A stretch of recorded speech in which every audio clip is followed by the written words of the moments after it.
all of these vile things that he has said, these racist, misogynistic, homophobic, transphobic, xenophobic things that he said, but to couch it under being a good Christian man. And so Trump actually,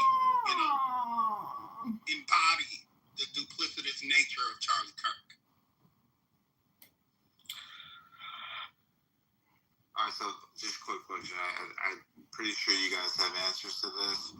I'm pretty sure you guys researched all this stuff. Have you ever come across any of his discussions where he complimented us as black people? Yeah, I have. Have you seen Eyes on the Prize, Samoa? The movie, yeah. Yeah, it's actually an 11-part documentary series. But you've seen the first one, which is titled Eyes on the Prize. You're familiar who George Wallace is? Yes. Can you just is it the British? No, George Wallace, the former governor of Alabama. Oh no. Right.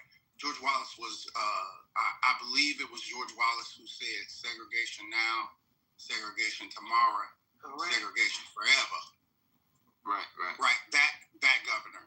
He was interviewed by PBS for the Eyes on the Prize documentary in the late 90s, late 80s, early 90s. And they showed these videos of George Wallace being out on the street with Bull Connor and with police terrorists who had attack dogs and clubs and all of those things, attacking black folk and saying vile things about black folk. George Wallace sat down in front of that camera and said, I have black friends. One of my best friends is black. He's here. As a matter of fact, he's here. And the person he calls, I said this last week, is the butler who served as his butler in the governor's mansion. Come here, Roy. He ain't a bit boy know about that. This is my best friend. This is one of my best friends. I can't hate black people. You can't. I can't be racist.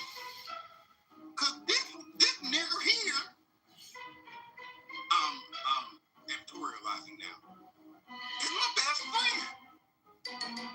So, Samoa, UTC, Yoshi can go and find whatever complimentary motherfucking clip about Charlie Kirk that you want to. And I'm going to, again, read these statements for you. Okay, since y'all are so hell-bent on this. If I see a black pilot, I'm going to be like, boy, I hope he's qualified. That was Charlie Kirk on the Charlie Kirk Show on January 23, 2024. Can you read the whole quote? And the 21st. If you're a WNBA pot-smoking black lesbian, do you get treated better than the United States Marine? That was on the 8th of December, 2022. On the 19th of May, 2023, Charlie Kirk says, happening all the time in urban America. Prowling blacks go around for fun to go target white people. That's a fact. It's happening more and more. Quote, if I'm dealing with somebody in customer service who's a moronic black woman, I wonder if she's there because of her excellence? Or is she there because of affirmative action? That was Charlie Kirk on the 3rd of January, 2024. On the 13th of July, 2023, Charlie Kirk said, if we would have said that Joy Reid and Michelle Obama and Sheila Jackson Lee and Ketanji Brown Jackson were affirmative action picks, we would have been called racist. Now they're coming out and they're saying it for us. You do not have the brain processing power to otherwise be taken really seriously. You had to steal a white person's slot to go and be taken somewhat seriously. That's a direct quote from his podcast. And so you can try to sugarcoat and ask for the whole 5-minute motherfucking clip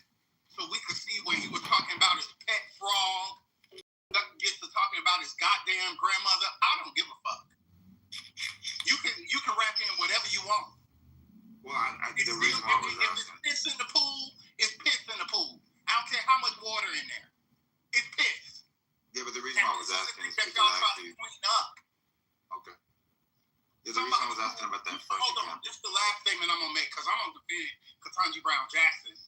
Somebody who was a motherfucking community college dropout had the nerve to open his slit-looking, lip-fast mouth to talk about the person who has been the most qualified nominee to the Supreme Court in the last 100 years. Shit.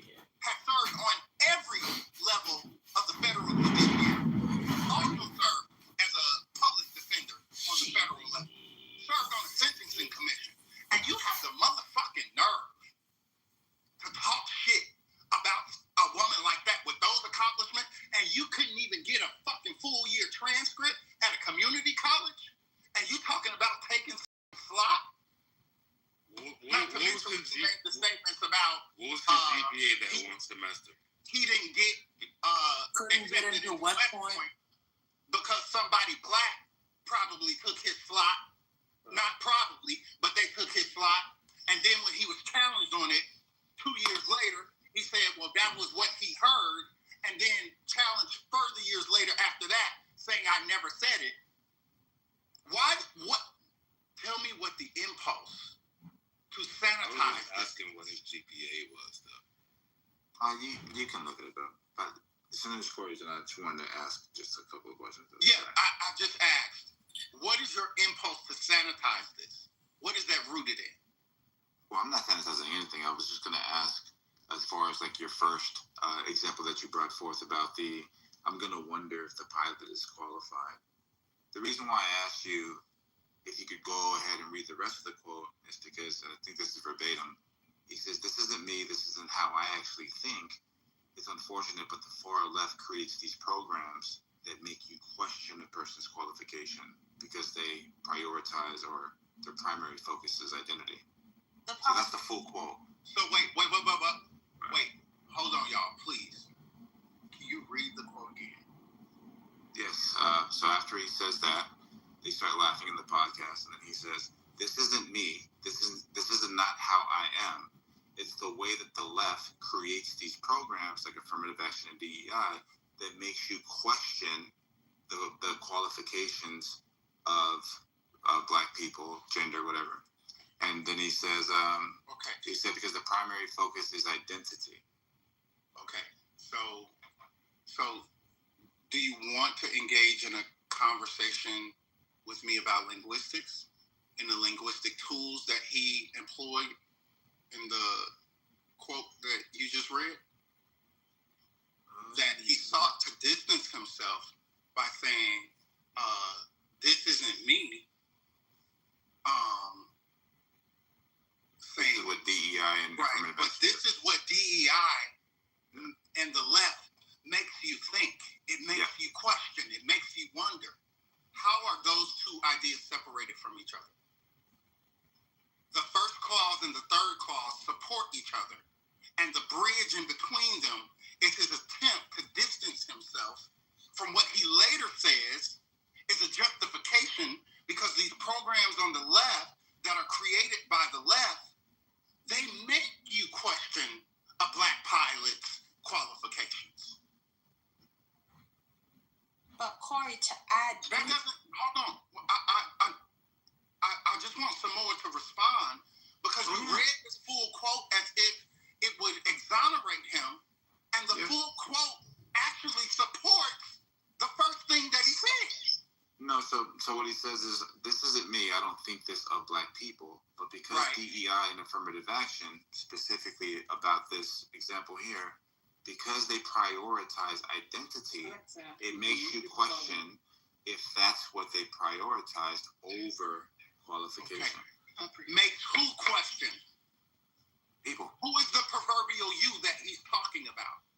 Yeah, people. Who? Like, yeah, just anybody who looks at this and understands that it prioritizes. Anybody who looks at a black pilot and questions qualified. No, the mechanism is like affirmative action. It's white people is the answer. So you jumped from you and Charlie Kirk make this. Oh shit, me and Charlie Kirk. Yeah. You're offering a justification right now. You're standing in the stead of making this straw man ass defense. That's why I asked what your obsession with this project is. So no, he points out that he doesn't think that of black people. right. But the program, and the program is just like I just said, George Wallace just somebody in the chat said, well, George Wallace changed in the late 80s. He was a different person than he was in the 60s and the 70s. I'm aware George Wallace's last election he won 80+% of the black vote. I know like civil rights history. And again, I point to George Wallace because the same fucking thing. You're saying Charlie Kirk says, no, I don't think this way. About black people. I know why people think this way. Yeah. Because the left makes them think this way. Because he's responding to the CEO's statement. Put a 1 in the chat if you've ever saw a black pilot and thought, are they there because of DEI or affirmative action? Well, you could have did a black or a person of color or a woman because he's responding to the statement specific, though. Well, because he's responding to the statement from the Put CEO a 1 of in the United chat. Airlines. Put a 1 in the chat if you've ever saw a woman as a pilot or co-pilot or a black person as a pilot or co-pilot flying a plane and thought, oh my God, I hope they're not in the cockpit because of DEI or affirmative action. Well, after reading the statement from the CEO. So when the CEO comes out and says... I didn't listen. Before, after, doing... Well, you would have to know about the program for it to actually affect your feelings. I'm asking, because we all have had access to these statements prior to now, Samoa. I think we've all heard these conversations because they are not Charlie Kirk's ideals alone. The CEO's statement, the United Airlines CEO?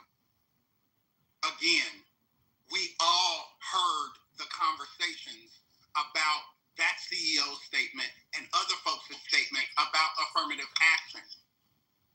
So he made that statement about affirmative action and it being a justification for why people could think that.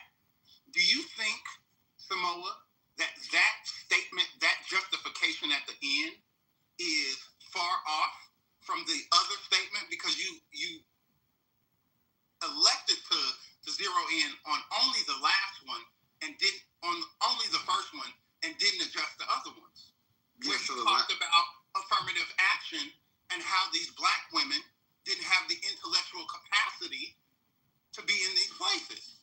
Yeah, so the reason, so when you were talking about Justice Jackson and Reed and all them, so in that comment he was responding to, I think it was Justice Jackson when she said that affirmative action or something to the effect of DEI got her in there, but graduating and it was all her. Basically, just to paraphrase, to sum it up, right? Right. And what he's saying is that by her admitting that the reason why she even got in the door was because of a program and not on merit, her graduation. But it has nothing to do with merit. Let me just say this. This is your fundamental misunderstanding. Please, let me speak. Let me speak. When people say that they need programs like DEI or affirmative action or whatever policies, it's not because they don't have the merit otherwise. It's because regardless of their merit, things like institutional racism and personal prejudice keep them out. So what she's saying is we needed programs to address the racism that would have kept me out despite my merit. I just want to read the end of the quote. Absolutely. Or I'll read the whole quote. If we would have said that Joy Reid, Michelle Obama, Sheila Jackson Lee, and Ketanji Brown Jackson were affirmative action picks, we would have been called racist. Now they're coming out and they're saying it for us. You don't have the brain processing power to otherwise be taken really seriously. You had to steal a white person's slot to go be taken somewhat seriously. That's his perspective. You hear this shit, Ollie? About motherfuckers blaming everybody for everything. Can't accept no Reed, personal Michelle Obama, responsibility, self-governance. Can't even be Jackson. creative because The everything's exception of Troy Reed, racist. all of these No were matter black how hard women. you work, how And smart his you ass are, was how down nice you are, 1/4 how much of a the gentleman you are. Asian It's structural, motherfucker. So when you what he says here about being an affirmative action pick and the statement that he makes, you don't have the brain processing power Don't got the to brains, otherwise be motherfucker. taken seriously. You You had ain't to got the steal a white motherfucking person's slot brains. to go be taken Holy somewhat shit. seriously.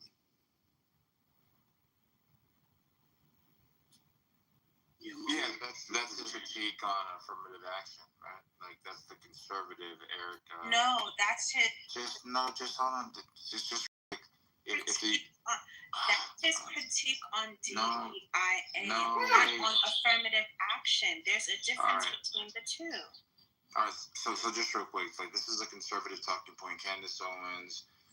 It's also what a was that guy's name in racist talking California? point. Motherfuckers They're are one and the racist. same. Everything's racist. Come on, Just address the. Everything is what you just heard. racist. yeah, I'm pointing it out. So Give it some heart, man. Come on, bro. I mean, y'all please, Samoa, go ahead. like, yeah, all I'm saying is that Charlie Kirk didn't make up these talking points. And this is the reason why Ben Carson. So therefore, he's not racist. Come on, relax. Come on.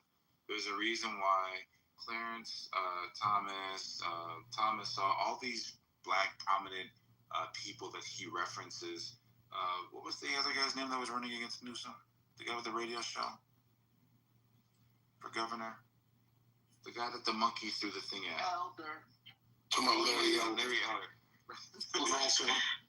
Right, like he had this is verbatim like his argument right here about affirmative action, about identity stealing from those that are more qualified. You know who else has those arguments? But you're not addressing how it's not racist. That shit. I really, Because it's a conservative idea, not a racial one. But go ahead. okay. Why can't it be both?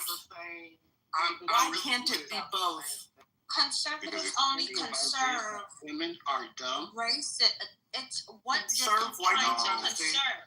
And you're No. trying to conserve white nationalism, white supremacy, racism, misogyny, homophobia. That is what you're conserving, okay? No, But I think go on. you're conserving like Judeo-Christian values, nuclear family. Which is That's not what euphemism for white. Please. Because here's the other thing: if we know that nuclear these, family is white. let me speak. Yes, it is a Eurocentric idea. Yes, it is. Anyway, what I was gonna say Hey, is, but Jesus is black though. okay, so I'll continue speaking now.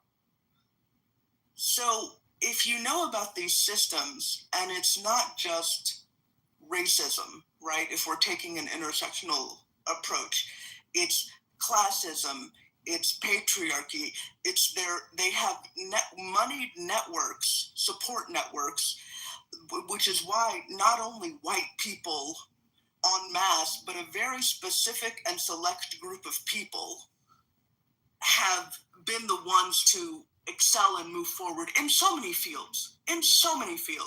So if we understand anything about history and how these systems of oppression work, then why wouldn't people look at these white men and be like, I have to question, are they really qualified to be there? Or was it the oppression and the nepotism? Looking at you, Pete Hexer.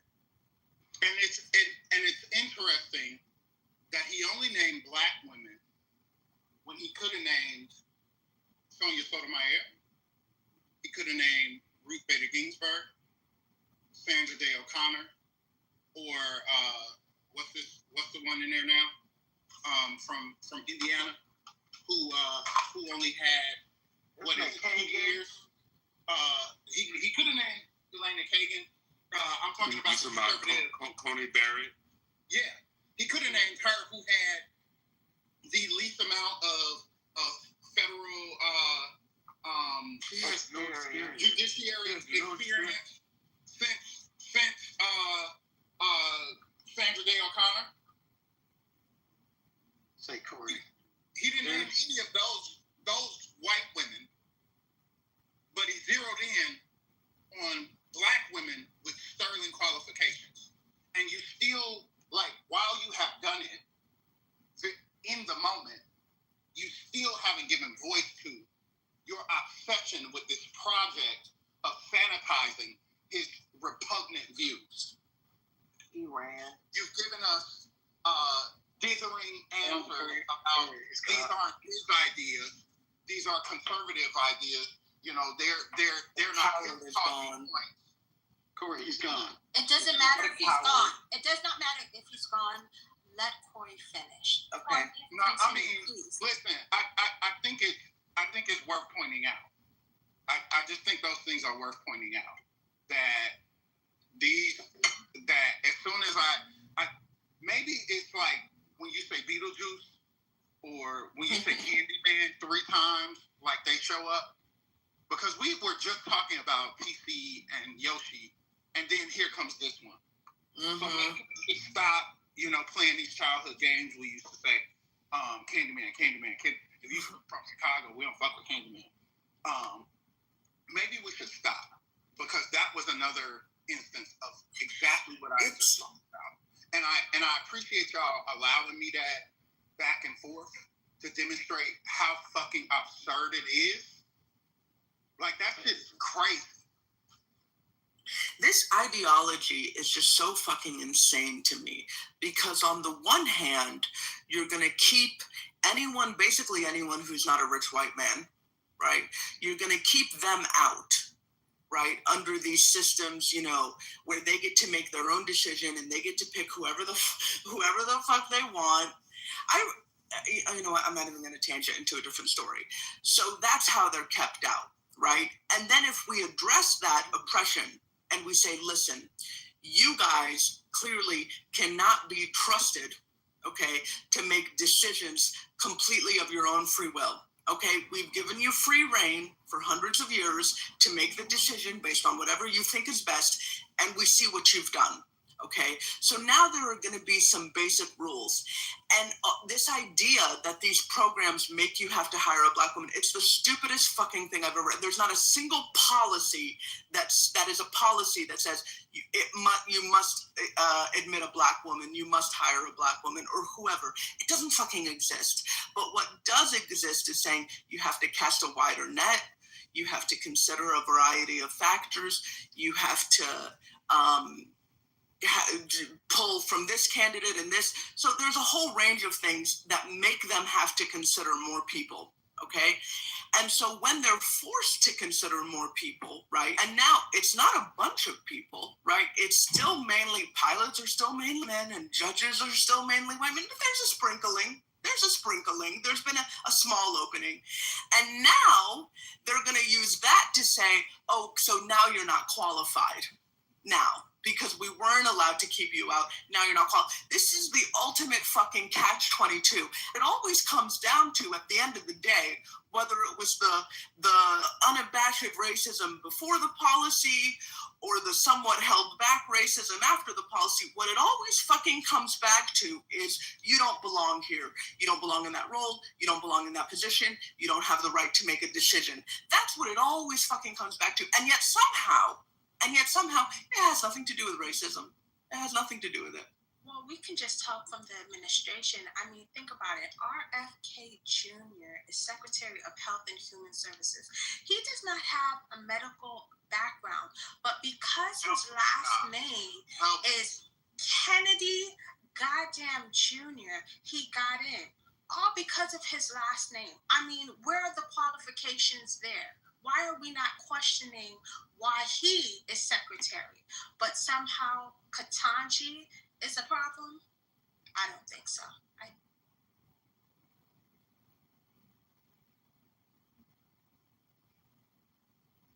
There's no question, right?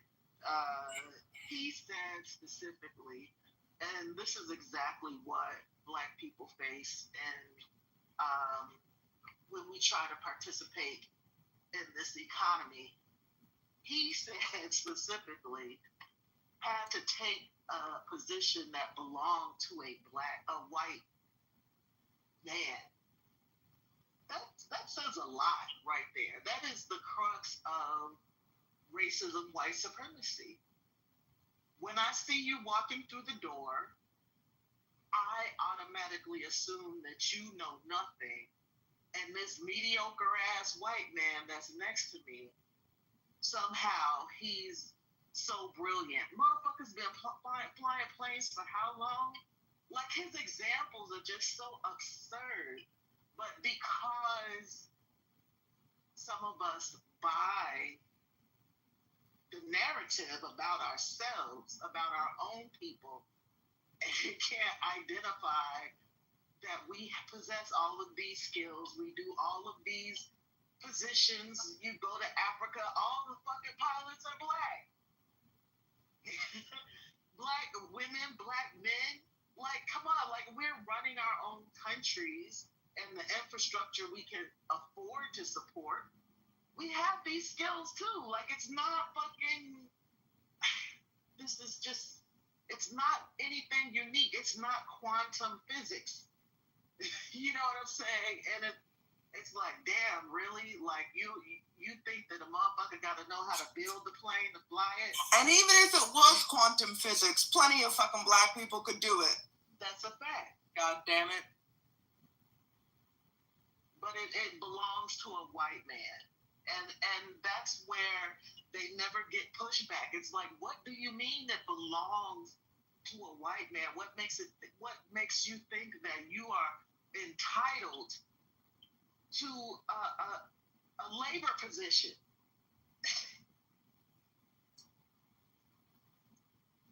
Well, you know what? And it also connects, right? Because TC was him and the other fool were trying to like sanitize white replacement theory.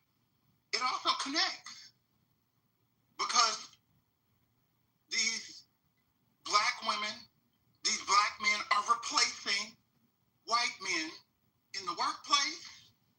They're replacing them in the population. Like, all of this is linked, and people try to act What like a bunch of fucking dickless little scared puppies peeing their leg all the fucking time.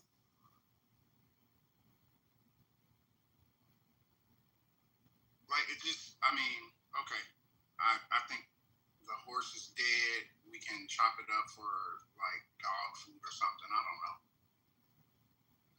Well, I like what Michelle Obama said, which is when you get into these rooms, right? When you get into these boardrooms, when you get into these halls of power, when you get into these tables of decision making, what you'll find is that nobody there is smarter than you. This is all some fucking emperor has no clothes.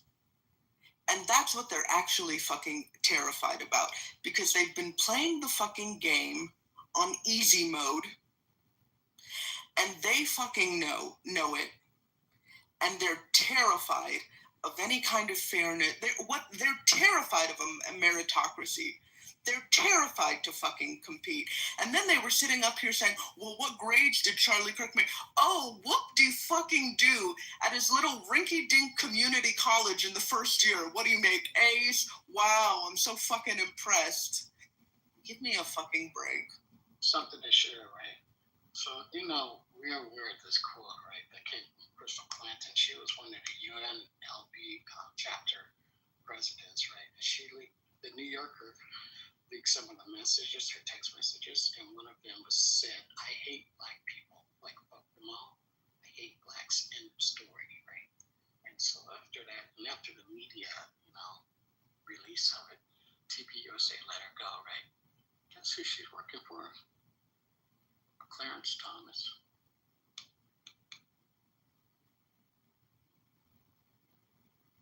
The person that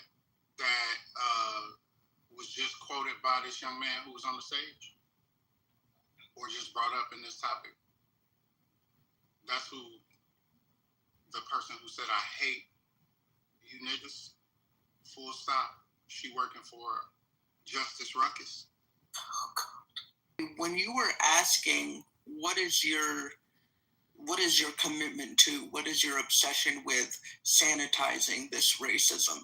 Here's what it actually is because these men would rather be with and align with their oppressors, i.e. these racist white men, than be aligned with and in solidarity with the people that they're oppressing, i.e. the fucking rest of us. They're such little fucking fanboys. They'd rather fanboy than fucking be with the rest of the people and align and actually be in solidarity and get some power for all of us. And let me just say this, because this is what's underneath all of it. Mike, Manfinity, TC, Trent, all of you, okay? This I'm gonna give you a life hack. You never gonna be him. You ain't never gonna be that nigga. You will never get the opportunities they've given to Charlie Kirk. You will never get this imaginary opportunity you think is gonna fall into your motherfucking lap because you have become a lapdog for this foolishness. You will never get the grace for fuck up that Donald Trump has got. And I think this y'all think by osmosis or proximity you niggas is gonna achieve the white mediocre dream. That shit is never gonna happen for you, buddy. Name a black person that's shucking and jiving, stepping and fetching that got 13 million of their own motherfucking dollars for doing the shit y'all doing on this app. Because they paid Charlie Kirk good money. And then raised that motherfucking GoFundMe. His mom, his goddamn family getting more money. You niggas ain't never. You will never get it.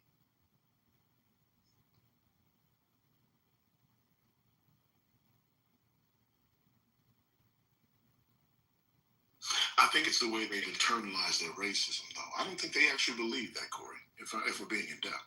I think they believe that their proximity to whiteness gives them, just like all the other ones. I think some of them believe that their proximity to whiteness grants them safety. It means being more powerful than acknowledging that there has been some level of oppression. Being oppressed feels weak. It feels powerless. And they make those kinds of they do the things that they do so that they don't feel that way. That's the way that they've internalized that racism. So they convince themselves that they're not weak and I'm not powerless. So if I don't acknowledge that, and I say that I'm powerful, then that's the way I'm going to feel. I feel like I'm just like they are. Somebody call Kanye? Somebody sue up Candace Owens? Yeah. Nigga, you're not safe. I noticed also that some of them are seeking positions in the party, so there's that. Cue up Tim Scott. Cue up Byron Donalds. Cue up who the nigga y'all said spoke at the funeral. Corey, the real irony is these men are trying so hard to look smart, they don't even want to lift up smart black men because that undercuts their racist argument. Every time they put a black man to the front, it's somebody who's gonna fucking embarrass himself, be a fucking idiot, not talk for 20 years like Clarence Thomas, because that's who they want to lift up as the representation of black people. They don't want someone smart. Can you imagine being appointed to considerably the most powerful position in the United States government and not saying a word? Not saying any fucking thing. You know what? Probably every time he doesn't speak, they cut him a check. I mean, can you imagine? Like, literally, a nigga can't do nothing to you. Can't do nothing about what you say. And you don't say shit. For what? For what? For a nice vacation?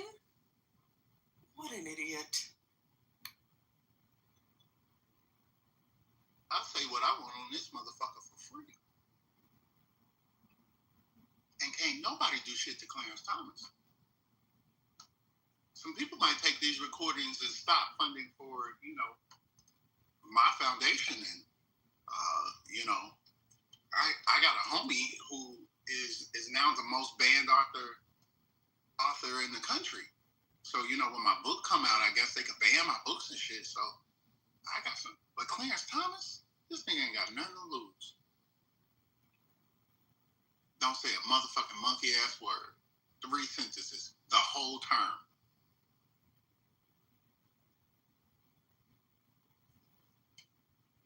I can't imagine. Because it's not just about who they love, these fucking white racists. It's about who they hate, the rest of us. That's what they have in common with those people. They all hate us.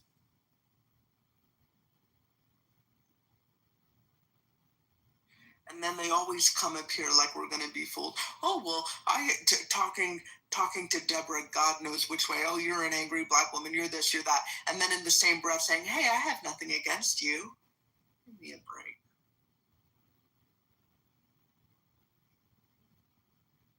I'm still mad that y'all got in the way of the truck when it was coming down the road. Because Deborah was about to drag his ass. I felt the good old filthy read coming. And a couple people got in the way and threw her off a little bit. And she had to reset. She was about to call him ashy and all types of shit. And then it got derailed. I didn't appreciate that. Noted. We'll do better next time. At least to be Man, I done messed around and cleaned up my whole house. Now he got you mad, so you had to. He meant it for evil, but God used it for good. Or something. For me, it's just the not able to acknowledge anything on their side. And it just infuriates me that they can see, it's okay to do hate speech as long as it's not happening to them. And for him to say anything after he listened to what we had just listened to about Wesley, Pastor Wesley, and not have anything to say, it's that for me. It bugs the hell out of me that they only see from one side. It's crazy. Yeah, that's how. Even I didn't want to get into it with Gemini earlier, but even when he was I was like, how come people always say the left, the left, the left, the Dems, the Dems, the Dems? You don't hear that about the other side. They could do no wrong. Even though they do all the wrong, and I was met with resistance. I was like, well, what the fuck you fighting me on that for? Because I'm right. Right, I agree. Right. Y'all was mixing up names tonight. That wasn't Gemini, that was Haitian. Yeah, that was Haitian. Oh, well, it was Haitian. Everybody, and y'all. And somebody thought I was somebody. Ron, I need you to be VC right now. Is it too soon? For me to make a aim joke? No, it's not. If y'all gonna shoot, aim for the nigga neck. Y'all got to do better. Y'all got to do better. Okay. Well, you said it's not too early. The VC said it was okay. So we all going down. Lisa, not because it might be too soon. But okay. Oh, I mean, Ron has a fiduciary responsibility to give me good advice. So, well, so much for that. And I don't know what else happened tonight. I'm sorry, Malak. I want to give you your credit. No, it's okay. Go ahead. I want to give you credit for, I know at least on 2 occasions, Manfinity brought up something, and you used his own argument against him earlier in the night. The doctrine and the Equal Time Act. Yeah, that was wonderful. I said we got to do more of that right there. Yeah. took his own argument. It's not, I can only assume. Manfinity always sitting up here saying got anything, and then you fact check him and he's like, oh, is that right? It's like, how do you literally made the argument and you don't know anything about it. Yeah, that was classic today. I'm always in the car or moving around. I'm never by the computer when I'm on Clubhouse. I'm on it so much at work when I can't say anything, but I'm gonna have to figure out something. Anyway, I would Lisa? like 1.5 days out of the week because I need to do some mindless stuff. I'm told I work too much. So I think y'all have seen me on here like once a week. Yeah, you ain't gonna get much more because I ain't gonna have my blood pressure up. Yeah. I totally understand. I'm calm now. It's 2:52 a.m. But I'm also a professional crash out. If I hear too much MAGA rhetoric, I will spaz out. So as nice as it is to come on stage, I would most likely rather stay in the goo just because it can get very vile and volatile on the stage, especially with MAGA just jumping off the rails with these goddamn rhetorics and whatnot. It doesn't make any sense, and I'm not going to close that. Love your PTR, by the way. Here I go. Here's a moment of reflection. Okay. A couple people said, "Oh, who hurt you? Oh, Corey, you angry? Oh, he big man." Whatever the shit was. I often tell people, that I coach or that I was counseling when I was doing pastoral care. Right, you have a responsibility to be able to identify your triggers once you started down the ritual that leads to your compulsive behavior. I was triggered today. And it was that press conference about autism. That is what incensed me today and put me on the pin that I'm on. Like, I have loved ones and know people and have just seen people in the world who are trying to navigate autism without this extra unnecessary bullshit. And so that's what triggered me. I was just sitting here for a second thinking about that shit is dangerous. It is unnecessary. It is going to create. It's spreading all hate types of of autistic people. I mean, it's going to create all types of disappointment and heartache for people who believe that this shit is going to provide them some hope and doesn't. So that's what got me. That's what got me on 10. And I guess I've just been there all day. So that's my acknowledgement of where. Yeah. But it's also like the rebirth of all of Hitler's talking points, which not only is just bad altogether, but it leads us down a dangerous path. All of these talking points, it starts off little by little, and then it catapults into something far more dangerous and sinister. And I feel like we have the right to be passionate. We have the right to be upset because we see the burning of the fires. We see our communities being demolished right in front of our eyes. It's like watching a train wreck. You want to look away. You can't look away. It's going to collide. Things are going to collide. It's going to get worse. So yeah, you have the right to be passionate, Corey. I have the right to be a professional crash out on here. If and when necessary. I don't want to be, but if it means having to combat the spew of hatred and bigotry, I will do all of that. I will be all of that. I will be all sorts of B's and A's and everything else if it means that we have a way to stop this. But I'm going to be passionate about this first. I don't like this shit at all. I'm dangerous. we are heading to a place that I don't even want to see. I remember Brooklyn used to have this PTR of Black women watching buildings burn, and they're just holding and drinking coffee or tea.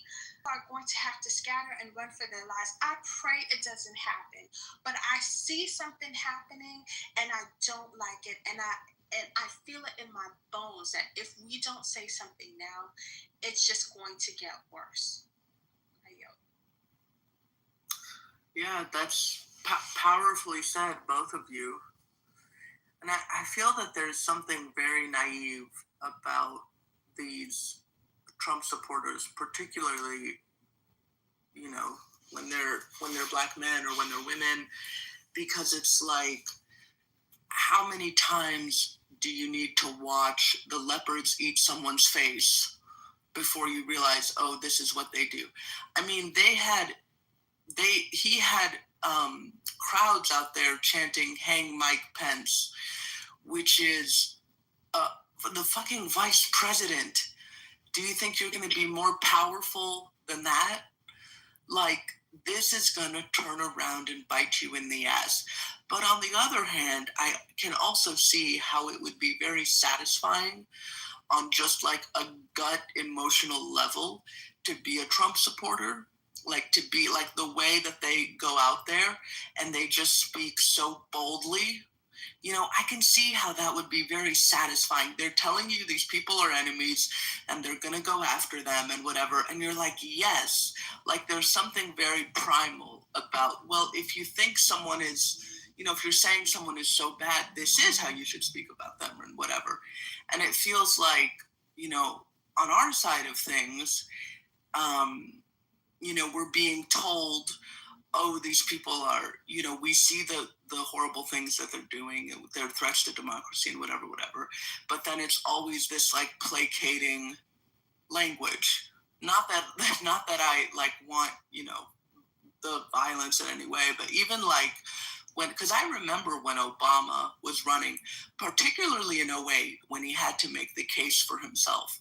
And the way that they made the case for Obama is they brought out, because he was the first Black man to be the editor-in-chief of the Harvard Law Review when he was at Harvard Law School. So what they did was they brought other people that were on the law review, but specifically there was this, I remember him very clearly, this conservative white man. And the whole pitch was that when he ran the Harvard Law Review, like it was very politicized and, you know, it was very right versus left, but he was able to bring people together and he listened to both sides. And there was this conservative, you know, white man on the law who was on the law review with him talking about he was fair, we felt so heard, we felt so listened to, and that was the kind of president that he was going to be. And then they were always telling us about, you know, his white grandparents who were from Kansas, and that these are the kind of good white Kansas values that he has. And even when the thing happened with preacher Jeremiah Wright, and initially, because eventually he did condemn Jeremiah Wright, but initially they were like, condemn him. And then he said, you remember he made that speech and he was like, I can no more condemn, you know, Pastor Jeremiah Wright, then I can condemn my own white grandmother who clutches her purse a little tighter when a Black man passes. She's not, you know, I'm paraphrasing, like, she's not racist, but this is just the lessons that she grew up with, and we have to come together. So it's like people of color and stuff are always being told, find the compassion, find a way to come together, but I like what someone was saying about like turning down the temperature or whatever. Like if the ground is gasoline and both of us are holding a match and I put out my match but you don't put out yours, the fire is still gonna fucking burn. So I can see how on their side there's a very like guttural primal satisfaction in seeing someone be like, no, we're gonna burn it. I understand that at a human level. I don't endorse it, I don't believe in it, but I understand it on a human level. But ultimately, can't they see that they are the ones that are going to fucking burn? This man and these kind of movements always turn against their own, let alone the most marginalized within the movements. Like, how can they not see this? They're too busy watching DEI.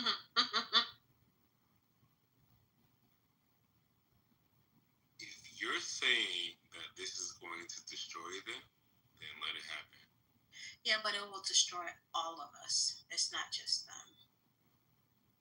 We're all of them. We're gonna get it just because, and they're gonna get it because they're doing it to each other. So we're all gonna go down. Anyway, I can't wait until like Handmaid's Tale. I think I'm gonna have like a white dress or a red one. Hopefully, I don't get the red dress. Last thing I want to do is, you know what? I yield.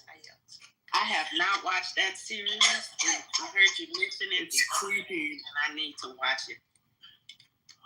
I have no clue what it's about. Just the references you guys made. Like, man, I need to watch that. There's a character in Handmaid's Tale that's like the white woman that, you know, runs all the horrible shit, and watching Erica Kirk, like, it was basically that character. Yeah, she's gonna wake up some stuff in young white women. I predict that there are gonna be a lot of marriages in 2026. I'm not too sure about that. Well, you know what? She made a call to them yesterday, though. She called out to white women, young white women, to be virtuous women. And I can't remember everything she said, but it clearly meant you need to get a man and get married and have a family. Period. I heard it. And I also just think one more thought is I just think it's so unfair, because I remember like when Kamala Harris did her 60 Minutes interview, and she was talking about like her economic plan and and the question, which has always been I remember this question was like the question for, you know, when Bill Clinton was running, they were asking him this question. It's basically like, yeah, but how are you going to get the Republicans to sign on? Because if you can't get the Republicans to sign on, then you can't do it. So it's great to hear you know, all these economic plans sound great, but how are you going to get the Republicans to sign on? And then when she responds, like her response is basically, well, you American people, blah, blah, blah. And then they're basically, yeah, but that won't work. So how are you going to get the Republicans to sign on? You know? And then they never fucking pose this to the Republicans. They're not like, yeah, but how are you going to get the Democrats to sign on? Because the answer is very simple. Well, we're going to cheat and we're going to steamroll them. Right. We're going to own the libs. Which sounds a lot like, remember the last time people owned people? Right. Yep, they call that slavery. But I was gonna say to what's her name? Be a wake up call for the left. We can energize and do the same thing that they're doing. And I think there would be more in the middle that would come our way, on our side. It's interesting because John McCain does have a daughter, but he also has a son as well. And his son is married to a Black woman. So I'm just kind of confused how the son is pretty much moderate, even though he might be a Republican. I'm not too sure. But Megan is fully MAGA. Like, how the hell did that happen? But, you know, that's probably a whole another story. Somebody got indoctrined. Yeah. I don't know. I think at the end of the day, everybody has one vote. It's getting your ass to the poll and using it.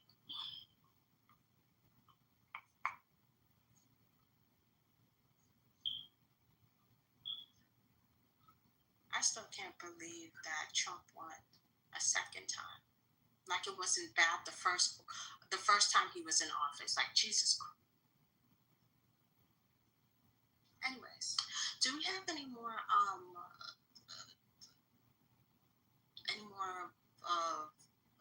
voice notes or stuff that Lisa was playing earlier? Do we need to hear anything else?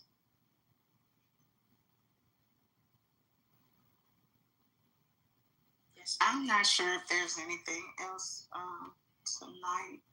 I think that was all the clips, yeah. Unless you have something you want to share. No. I don't want to get triggered. Real quick, though, before we go, what do y'all think about the Tom Homan thing?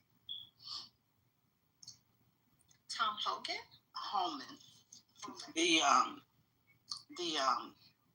I don't know what his title is, but The Borders Are. Yeah. So do you know this story, Juicy? So it came out that the FBI was, I guess, investigating him or something. And so undercover agents posed as business people who wanted to get a contract with the government. Because, obviously these contracts are very, very lucrative. So as undercover agents posed as businessmen, they met with him and they gave him a bag of cash. I think it had like $50,000 in it. And in response, he took the bag and he was like, okay, I'm going to, I'll see what I can do about getting you that contract or whatever. So that was the investigation. But then obviously when when Trump won the election and whatever, they threw that out the window. But the reporting so nobody knew about it. But recently, I guess in the last day or two, the reporting has come to light about this. And now they're saying, oh, that's not even true. He didn't even take that bag of cash. Like, he's doing a great job, and we stopped investigating because there was nothing to investigate. Sounds like criminals protecting criminals. Exactly. Yeah, and they have a video too. They have video of him. So I think Congress is requesting a hearing on it, but it's so much. I mean, so much corruption. He promised to drain the swamp, only to be the swamp monster. You really can't even be shocked and surprised at this point. What hasn't happened? We should really be asking, right? Yeah, I agree. And it's only the beginning. Hey, Lef, what's up? So, go ahead. So no investigation whatsoever. FBI is not on the case. He's not going to jail. Yeah, I'm sure they were told, dead it. Stop looking into it. Like, I'm sure they stopped looking into a lot of things. Well, that came out, I believe, Saturday. It's the first time I heard it. But, that it doesn't surprise me that, Juicy, you haven't heard it because it's another distraction. The Charlie Kirk and all of that. They had to pump that up to keep Holman out of the news. I think that's why they're doing this Tylenol thing right now, because I'm sure that's why they pushed it, because it was Epstein. And then they had Charlie Kirk, which was obviously a huge story. So then they focused on that. But then, it's been a couple of weeks, and now they've had the memorial service. So the story is kind of running out of steam. So now let's bring the next thing. And it really is hard to keep up. But they are so good at deflecting. But I think the Kimmel thing woke up the media as well. Because if they would continue down that road, we were going to be in trouble for real. They didn't start to push back. I think the media is making a turn. Yeah, because the thing is, like a dictatorship, it's not necessarily bad for business, right? If you kind of know how to work with it, you don't make enemies, pay off the right people, whatever, grease the right wheels, stay on the right side of the dictator, you can kind of do it, right? And you can have a thriving business or even a thriving economy in that context. So these corporations don't give a fuck. It's the everyday people who are, affected and harmed in a Exactly. dictatorship. And what It's is not it these corporations. what is it that they don't see that they wouldn't understand? That's not what they want. Like, that's not what we want. We see that around the country. Why would you want to sign up for that? Maybe they do want it. Why? What is it they see? What is it that they? Maybe it's more They see predictable. security, they see power, and they see. No, I'm talking about regular people. I'm not talking about The corporations. Okay, I'm talking about regular regular people. I'm talking about people who think that they'll be more secure, right? And that they'll have more, they'll be richer, or they'll be able to sustain. That's not how it's looking across the world. Why would they think that? But they don't. It doesn't need to be like 100% true. And there's a certain element of it that could be true enough, right? So by them seeing the threat go away, that increases their confidence in security.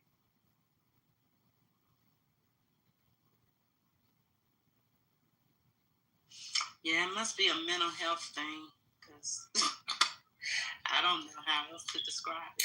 Honestly, what it sounds like is like the ultimate gamble, because there are going to be, obviously there are winners and losers, and maybe Deborah, like to you and me, it looks very, very obvious who the winners and the losers are going to be, but I think these people just like roll the dice and they think, no, like I have a good hand, I can play this, and it's just the ultimate gamble. But also the pieces shift around on the board, and they just think that, if I just occupy the right position, I'll either be in an advantage or I'll break even. That's pretty much how the financial world's playing.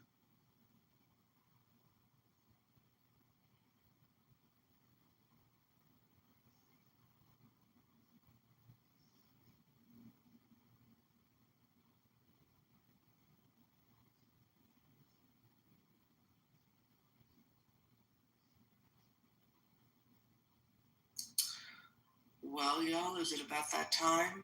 I think so. Well, it's been a wonderful conversation. It has been. It's been a good evening. Thank you guys for coming to the 420. Guess Lisa has gone to sleep. And King, you still with us? Rosalind, Omar, Sid, 212, Malak. It's just me and you. It's just me and you. I'm ready. All right. Anybody down there got anything? We're glad y'all came. Hope you get some good rest. Yeah, get some good rest, and we will see you in the 420 tomorrow evening, maybe around the same time, 7:30. Thanks, guys. Thanks. Bye, everyone.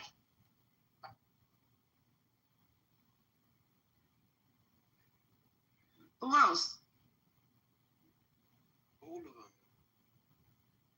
I'll show you. I'm going to show Right. you. Let's go.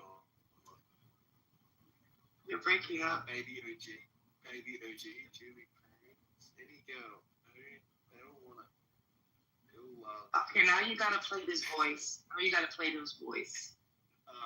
I'll do it to you in private because the joke is still. All right, fair enough. But they love it. Do you sound like an Englishman? Not at all. I sound like a it's a pretty typical accent for Australia. So it's just it's a type of Australian accent, foreign type. Yeah, I don't know. We'll love it. Champion. I remember you guys were.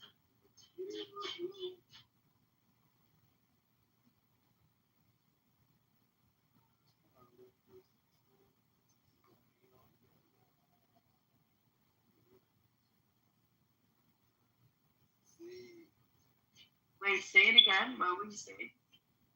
Oh, Z. Yeah, I know what Z is. I don't know who Aeon is, though.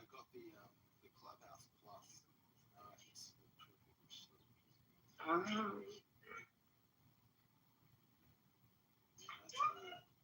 profile pictures of this blush, very revealing. Do they? Yes. That's funny. There's a woman on here I saw recently. Oh, check out what she's got. Holy Lord. Shock. She was naked. Yeah. You almost fell out of your chair. Almost fell out of my chair. What is this place? Where am I? Were you at work? I'm always at work, yeah. I was Oh, that's funny. And how close is the nearest person next to you? That must have been very awkward. There's none. I normally have a house. It's alright. Wait, you got a house? Work from home. You work from home. I gotta meet your wife. She seems to be a very loving woman. Does she? What? To produce meat? Well, because I feel like I don't know. I feel like you might gaslight her sometimes. You know what, Wednesday? You've seen me out already. You're straight onto it. Oh shit. Like I'm showing you too many, showing you too much of my hand that I'm playing with here. No too much. I'm just saying, she must be a lovely woman. She is. You know. I think you say that because she must be lovely to put up with me. Yeah, I like to say that too. Because I feel that way about Malik sometimes. I feel like I'm a lovely woman to put that way sometimes. Oh wow. How's that baby coming along with? I have no baby, sir. But first of all, you should be making another one for her. Malik haven't had one yet. Oh no, you need 3. Matter of fact, make her 4 twins. That's why you make 4 twins. New York, baby. We have it out in New York, you know. New York. No, thanks. Does she yell at you? I feel like you need somebody to yell at you. Nah. I don't want to be doing that.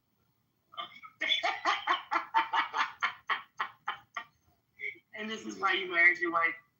You're honing in on something instead. I heard I'm you the sorry. other day. You're in a man's room. What was I saying? He has a fetish for black women. Oh, you do? Nice to meet you all. I think you like black women. Okay. It's not a They're beautiful women. It's not a fetish. I'm not saying that. All right, my apologies. Fantasy. I've been on TikTok as well. Yeah, but TikTok is starting to be owned by Fox 5. Well, no, the American one. Oh, okay. I know there's a new version coming out next month. You got to re-download the app. Yeah, in America probably. I think I'm gonna miss TikTok. You use it still? I just watch videos. Oh, right. You should do lives. Fight people. I go into the rooms where it's like the MAGA guys or the anti-feminists. They hear me and they shoot on their friend when it goes wrong.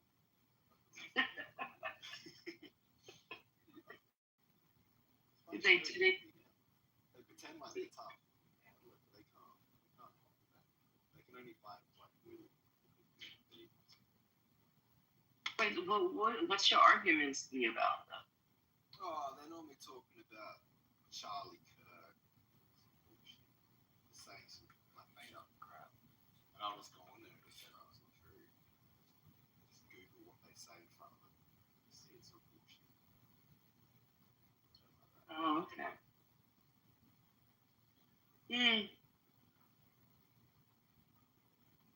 Crazy.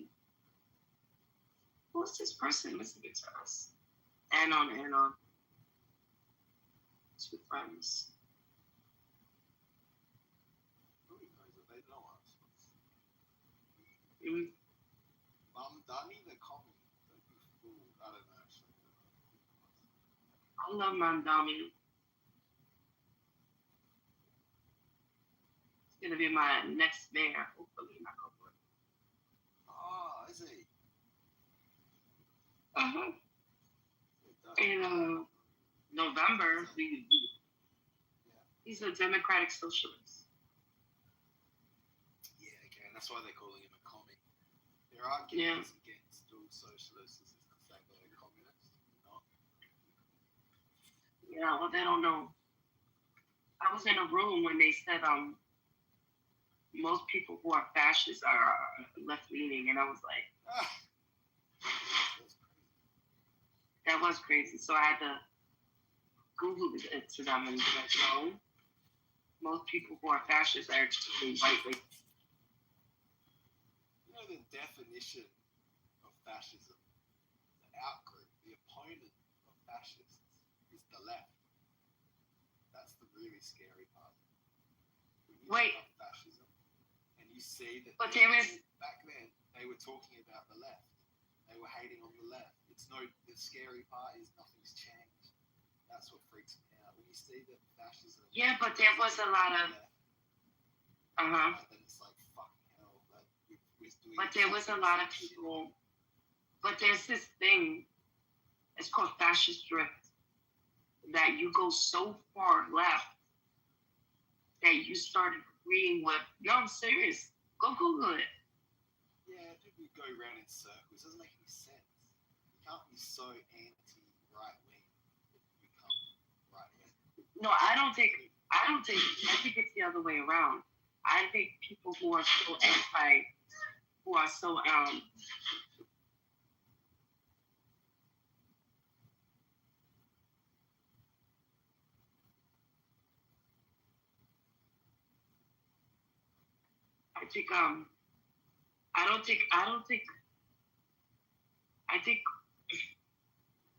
totally lost my place now. I think sometimes you could be, you could be so left-leaning, extremely left-leaning that you go towards the right. Yeah, but I don't think if you go extremely right-leaning that you're going to go towards the left. Yeah, so like, the Pope is suddenly going to become... Like, oh, Hitler's a good leader. He wasn't a good person, but he was a good leader. He wasn't a good leader. He was just in the right place at the right time. He's the leader. Never said anything smart. Or did anything smart.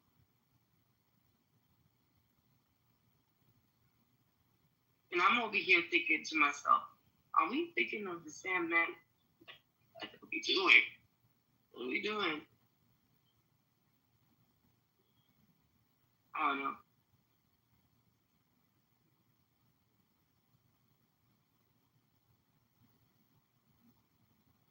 Like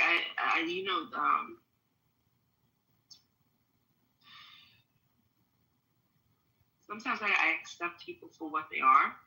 I listen and I don't judge. Boy. Have you heard something about me? Is that where you're going with this? Oh, no. Don't be so narcissistic. No, I hear things and I'm like, these conspiracy theories are crazy, bro. And then because I don't believe in them, people want to give me evidence. You should look into it. No, I don't. I don't believe in it. Yeah. I mean, they say look at people a lot these days. That's what all the nutbars say. They would say the most insane thing. On 9/11, it was done by Hillary Clinton. She was flying the plane. What? Yeah, look into it. Yeah. It's another version of divide and conquer. Especially in America, people are stupid. Yeah. I mean, you've got the smartest people in the world, Oh, house, yeah. You would be kidding about that. Yeah, Southern education is very good.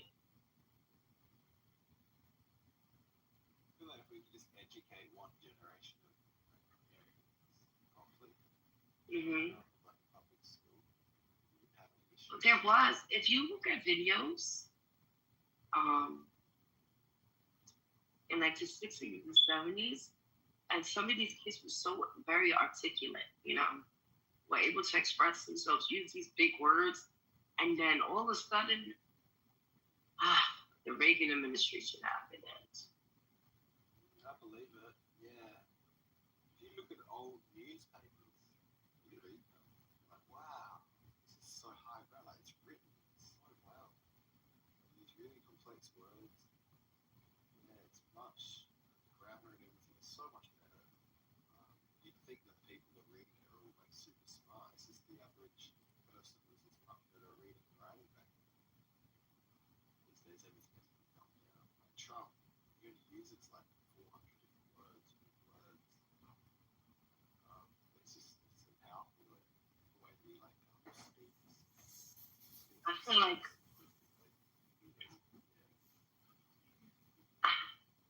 he even won the popular vote.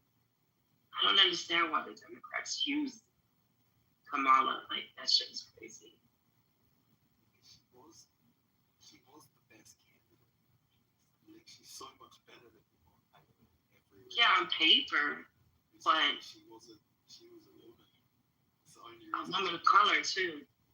Well, and but they should have known. They should have known. If a white woman couldn't be president, which was Hillary Clinton, why did they think a woman of color was going to be president? But if they did win with her, and then she was the best president the country ever had, she would have been. America is too misogynist. We're too misogynist for them. Yeah, exactly right. And that's what I've tracked it all down to. I think the whole issue in your country is an adult brother.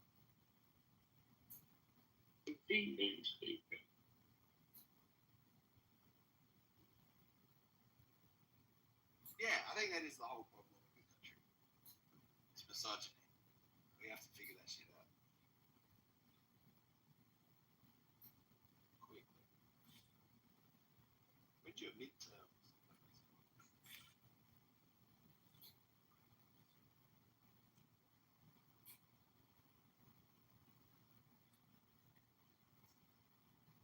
I'm here. I'm sorry.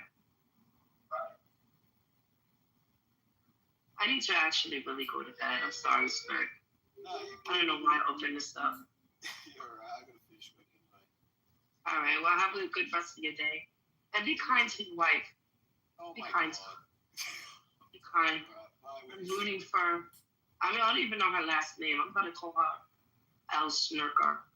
Yeah. I'm rooting for El Snurker. That's a safe name. Yeah. She's gonna love it. Yeah. I'm rooting for her. Okay, bye.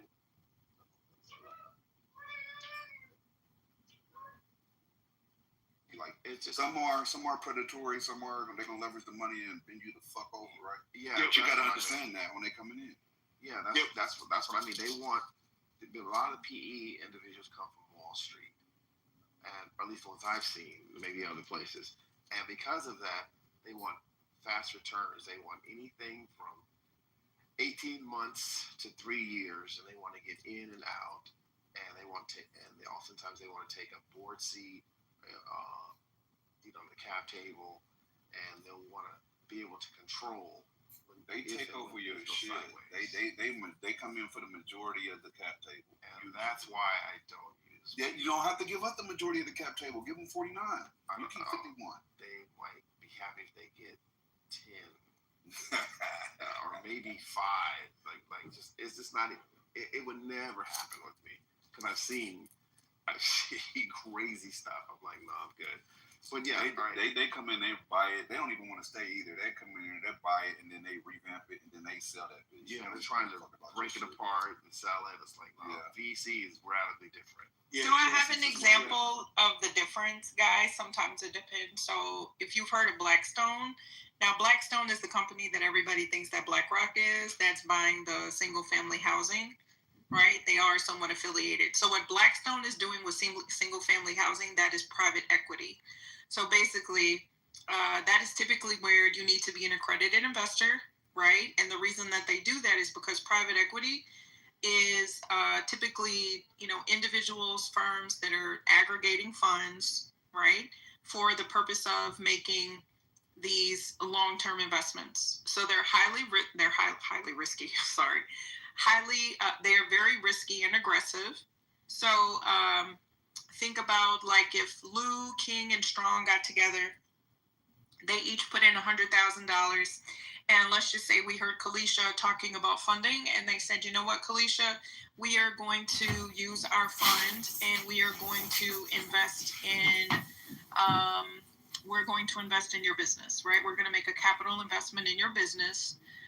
We want these funds back, or maybe they're going to go around and purchase other businesses, right, for the purpose of a return on income. So when you think about private equity, think about Blackstone. I'm more used to private equity on the brokerage wealth management side because a lot of wealthy investors, people think that they want risk. No, they actually want return, right? So if I put $1 million into something and I get 10% back, then I'm not having to touch my principal. So I give it to a private equity firm. They're going to give me my 10% back. Remember, Duran talks about this. Sometimes they have what's called capital calls, because let's just say that Lou, King, and Strong, they've each put $1 million, right? And they're managing this fund, and then they go around and they're looking for, let's just say, small family homes to buy. Miss Ange is a developer, so she comes to them and she says, hey, I'm building this lot of homes. I have 6 homes that are going to be ready. I need half of the money now. So what they would do, since Ion, Ho, me, Royal, and Lord are the investors, they would issue a capital call to us and say, hey, lady, you put in 10%, right, of these funds. We put in some money. Your portion is 10%. We need that 10% of whatever Miss Ange told them as the developer. Let's just say she says, I need $300,000. So if my commitment is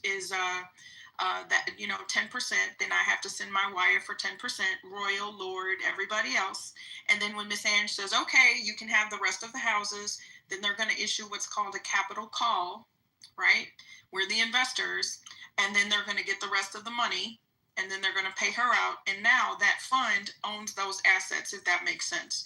So the rent is literally what's going to pay our dividends or our return on interest, because now, right, the private equity fund owns these homes and they're renting them out, and that's how the investors are paid. That's a good example of private equity. VC is completely different. So everybody knows a good example of VC, Andreessen Horowitz, A16Z. Those are the people that invested in Clubhouse, right? So you kind of see, you hear more about tech, you hear more about like TikTok. What do y'all want to? Well, let's answer the registered agent, and then we can get into TikTok. It's 2:36, but I think that's a great conversation to get in. I said they finna buy TikTok. We ain't gotta talk about it. But that's an important breakdown, Lou. That's actually. Well, wait. Let's answer the registered agent, because I've been wanting to talk about this forever, and at least we have some tech guys in Strong and Gemini on stage. That's a pretty big accomplishment for Trump. I don't even want to give it to him, but that's a damn big accomplishment for Donald Trump to get 80% of TikTok. I'm just saying. But let's go to the registered agent. Well, to be fair, that's 80% of USA TikTok. Yeah, he's not getting the algorithm. But did you not hear? Yeah, bro. You're gonna have to download that shit, and it's gonna be a whole new algorithm that's gonna be overseen by Oracle. Yeah, it's crazy. You think it's gonna be the same? I don't think it's gonna have the same. No, they're gonna track every goddamn thing you do and say. It's gonna be worthless in a couple of years. Okay, wait. Well, let's get into back to the registered agent. So I put the link for, if y'all scroll up, what what Texas requires, but this is if you're registered in Texas. So whether you register and incorporate your business in Delaware or Wyoming or California or New York, you're going to go maybe to the Secretary of State, right? You're going to make sure that no one else is using your business. And this is what the Secretary of State says in Texas. The Texas Business Organizations Code requires every domestic or foreign filing entity. So whenever you see foreign and you're reading in a state, you might think, oh, they're talking about somebody from China. No, domestic is your state, right? So I have a domestic business in Texas. A foreign business would be somebody from California registering in the state of Texas. There are situations where, yes, even if you are registered in another state, you're going to have to register to do business in other states. So that is where that domestic and foreign, that's a little confusing when you read it, but that's the foreign they're talking about, not a Texas business. So everything else is going to be foreign. So it says they require to maintain a registered agent and office in Texas. They also permit the filing of an appointment of agent for service of process by an unincorporated nonprofit association, blah, blah, blah, blah, blah. So basically what they mean is in case we have to sue your ass, you need to have a physical address. So I suggest that you find a registered agent. Some of you already have one. You can get a referral link, or, you know, you get a month free and they get a month free. Some of you may need like a place to go, you know, like you may want to have a business conference room or something. Co-working. So I suggest, co-working spaces. So I suggest you look at that, because some of you, like for me, I can use co-working space, but I really don't. So I really just go and get my mail, because I was too cheap to pay them the extra $10 a month to mail it to me. So I'll be you honest. never have afforded. What is you doing? No, I'm saving that $10 and I'm going downtown. That's what I'm doing. So I'm cheap. I don't pay that extra $10. Y'all go. Hey, that's y'all, You done right? seen out 3 months, 4 months. I ain't got no on revenue. Clubhouse tonight. What is you I doing? ain't got no revenue. I ain't paying, right? So that's just me. But I would suggest you look at one. Really? I ain't got no revenue. That's a whole that's other what we're conversation. gonna change the title to that. I ain't got no revenue. I ain't got no revenue blues. That's my story, and I'm sticking to it.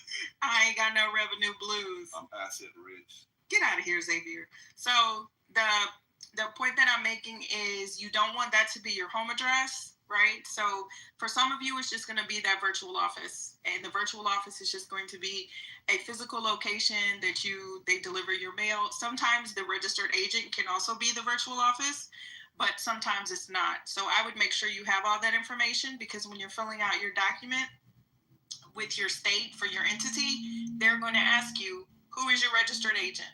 What is your registered agent? I'll also put the group that I use. They're not super, super cheap. There are some people like, oh, mine is like $19. Mine is 22 cents. See, I don't go with the most expensive, and I don't go with the least expensive. I like to be right there in the middle. So I use a registered agent that would be able to work for me. This group, if I was registered in Wyoming, Nevada, I could probably do overseas. You see what I'm saying? I'm not doing any of that yet, but so registered agent in your virtual office, sometimes it can be the same thing. For the most part, it's probably not, but you may want to get those addresses before you do your documents. So Cypress is cracking. If you do WyomingAgent.com and you set up a company like that, they everything that we're talking about right now. You just got to pay it up front. That's that. You have your RA, your resident agent, everything ready to go. So a lot of these services can be included when you from your LLC if you don't with a decent entity. yeah, if you're in Texas, you can Google it, and I usually just look at how people, yes, and this is everything you do prior to the LLC. You don't have to, Isha, but this is just what I recommend, because all of your documents are going to ask you this information. So like if you're in Texas, you have to file franchise taxes, whether or not you have revenue. Is it on an annual basis or quarterly basis? I don't even know, child. I just listen to people send me an email. I know Delaware is annual to franchise. And that's why I don't like Delaware. That's the other thing. Y'all see, the franchise taxes. Yes, we do. The franchise tax in Delaware is annual. But yeah, I understand why you don't like it. Guess what it is in Wyoming? Guess what it is in Wyoming as far as franchise never. tax? We don't got that shit. Oh, you all don't have a franchise tax? No, we do not, sir. But you ain't taking your ass to Wyoming. Whatever. Don't be bragging up in here. Well, I'm going to do Nevada. I'm going to do Nevada then. I'm going to do Nevada. And Gemini is actually talking about why a majority of corporations that are in the Fortune 500 are actually incorporated in Delaware because it is considered very business friendly. So Elon Musk recently unincorporated in Delaware and reincorporated in my last $10 Cash App. Nobody on the stage can answer. God dang it, Catalyst. They be messing up y'all money. I'm sorry. I ain't sending you $10, but okay. Yes, he reincorporated in Texas. Why? Because there's a anywho. I love these rooms. I could go on forever, but anywho, let's have the TikTok conversation with the tech people here, because I've been begging Duran to do this room too, but Catalyst is in tech. Gemini knows tech. Stephen Bassett has been out there doing. Wait, did y'all see that Fox might buy it? Fox Corporations might buy it as well? Or Fox? I thought it was set for Oracle already. It was 3 companies. It's Andreessen, or Andreessen Horowitz, or A16, whatever they want to call it. It is Larry Ellison, Oracle, and it's the third guy. Fox. I don't know if it's Fox. Anyway, they are working on getting their version of it for 80% share here in the United States. I don't know if China is going to give up its algorithm. They might do something to replicate. Fox Corporation. Silver Lake is in there. I know Silver Lake. Yeah. Silver Lake. The Silver Lake management. And then Oracle is Forrest, and then it's Michael Dell, who is the dude that owns Dell Technologies. Yeah, Silver Lake is from down here. They in LA. Silver Lake is a private equity firm. You know, I was in out of LA. Yeah. Right now, from my understanding, Oracle was just going to be responsible for the app security and safety. Like as part of their deal with the TikTok. Managing the data and the algorithm. Yeah. The problem with all of these people in America wanting to control it, it's the ultimate spy machine.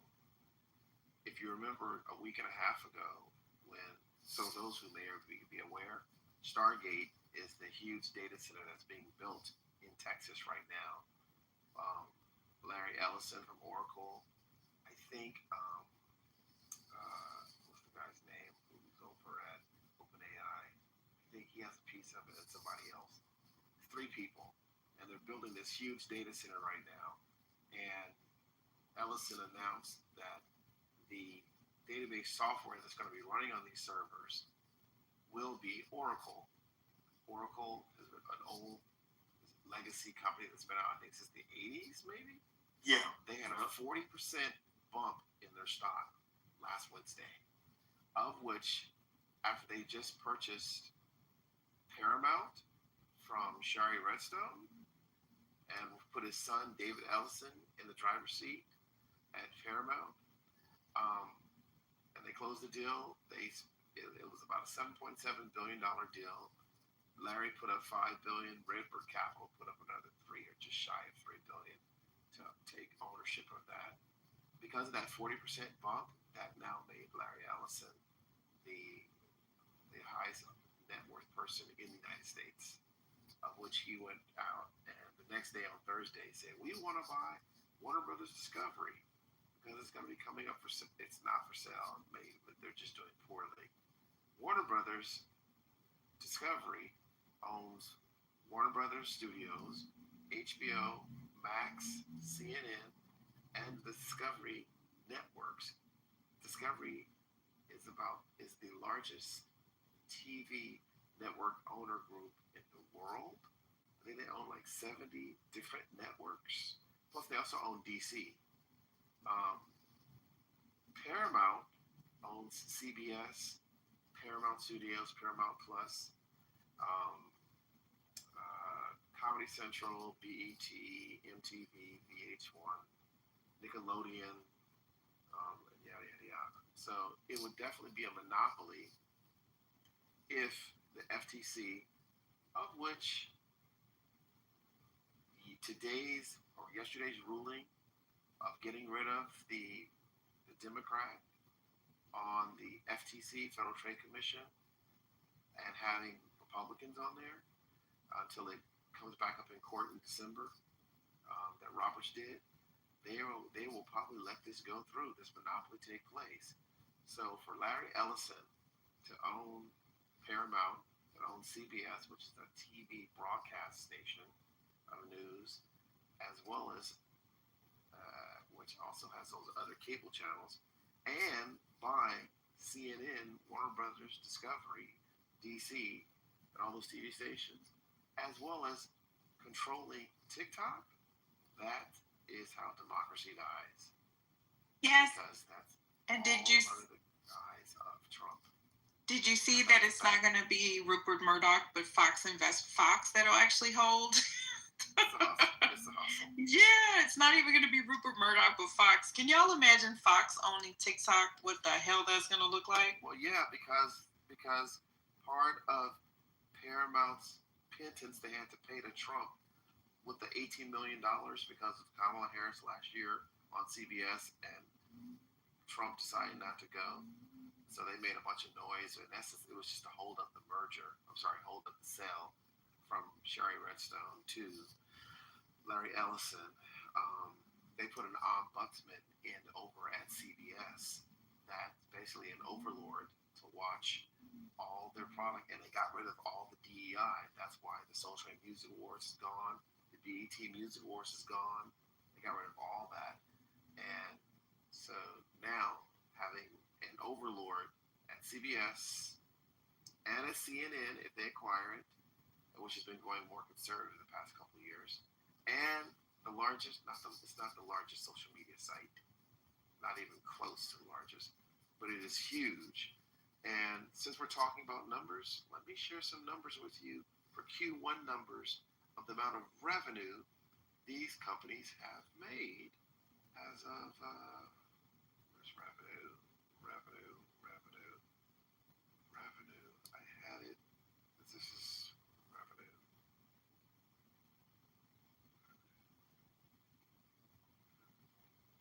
Alphabet. There's revenue. Oh, here we go.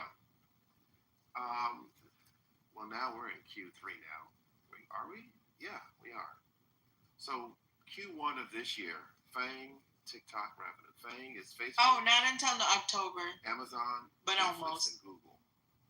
So Alphabet, which is the parent company of Google and YouTube, Q1, the first quarter of 2025, Alphabet's revenue was $90 billion. Excuse me. $90 billion in their first quarter, which would include search, YouTube, and other ad products, contributed to $77.3 billion. Google Cloud, $12.3 billion. Search generated $50.7 billion. YouTube ads contributed to $8.9 billion, and subscriptions brought in $10.4 billion. Amazon, Q1 of this year, $155.7 billion in revenue. Excuse me, apologies. In net sales. That's net. Represents a 9% increase compared to the first quarter of 2024.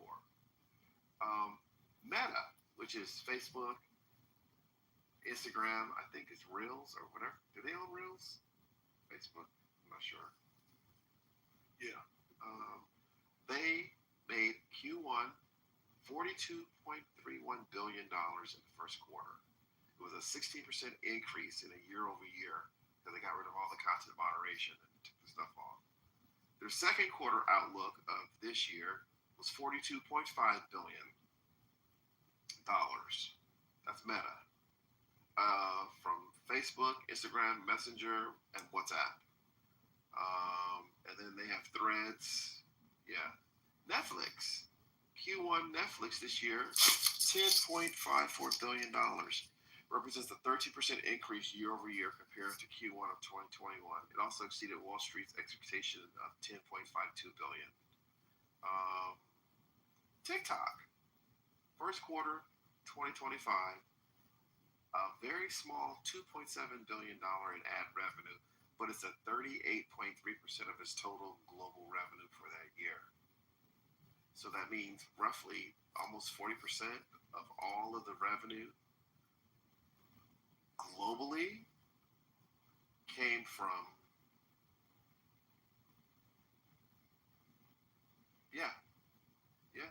from the U.S.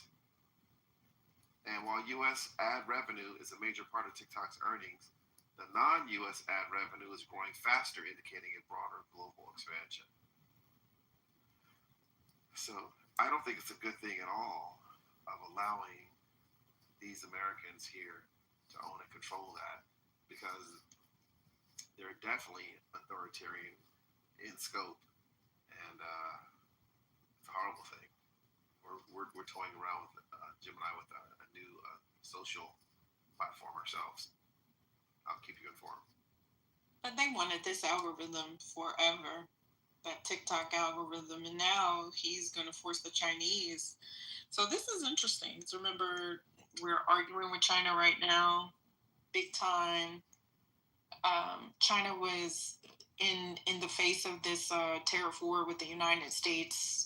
There are a couple of Chinese nationalists on the app, and they were saying how, and I've actually found like the information to back it up, that China was actually doing quantitative easing and investments into small businesses to help them withstand the issues they were having with the United States in terms of shipping.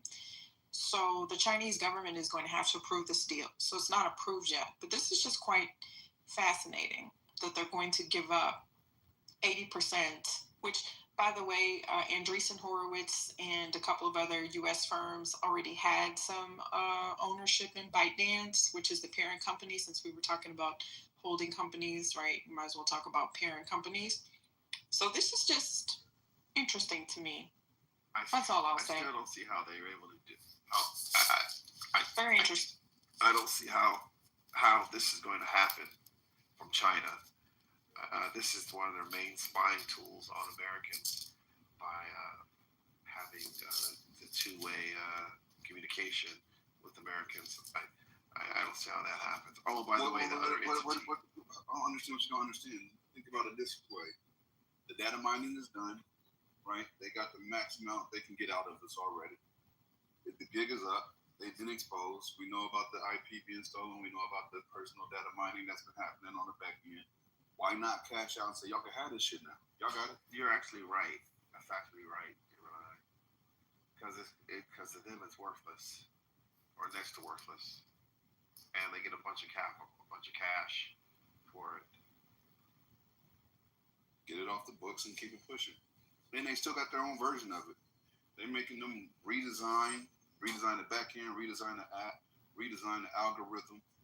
Right? It's not going to be the same app anymore anyway. You got to download a whole other app while they migrate everything over. And the TikTok that's seen in Asia is not the same in America. Oh no, they have a completely different algorithm. Like I have clients out in China that I talk to.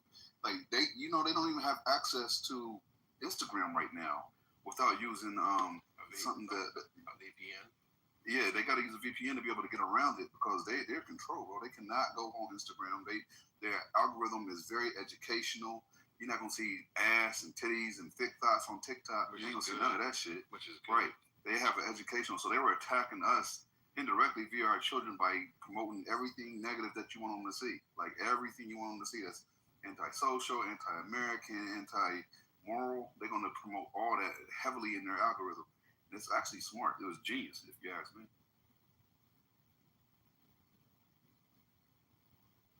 I hate to give it to Trump, but this is definitely a feather in his cap.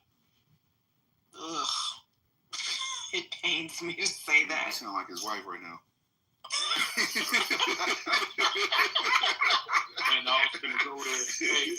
Wow. Hey, Gemini, I was gonna go there and say, was it a pretendian feather in his cap? Or was it a record feather? And you know how it's a real win for them because they're not bragging about it. That's when I know some real shit is up. Because I'm like, if I was him, I would be blabbering about this to the high heavens. They ain't barely saying shit. They ain't gonna say shit to, like, that's the one thing. This is in the 48 Laws of Power too. You're not supposed to say shit. You're not supposed to notify nobody until your shit is done. That's a fact. You know what I mean? So after it happened, believe me, he gonna. And it was amazing. It was amazing. I did a deal bigger than ever. It turned out better than I thought. Like, he's gonna do that shit, but he's gonna wait until the deal is done. Still, right now they're still, it's in progress, but it's not completed. Just like he said the same thing. I don't know anything about Project 25. What is that? Who's that? 47% of Project 2020, 40% of Project 2025 has been exacted right now. To the letter. Absolutely. Yeah.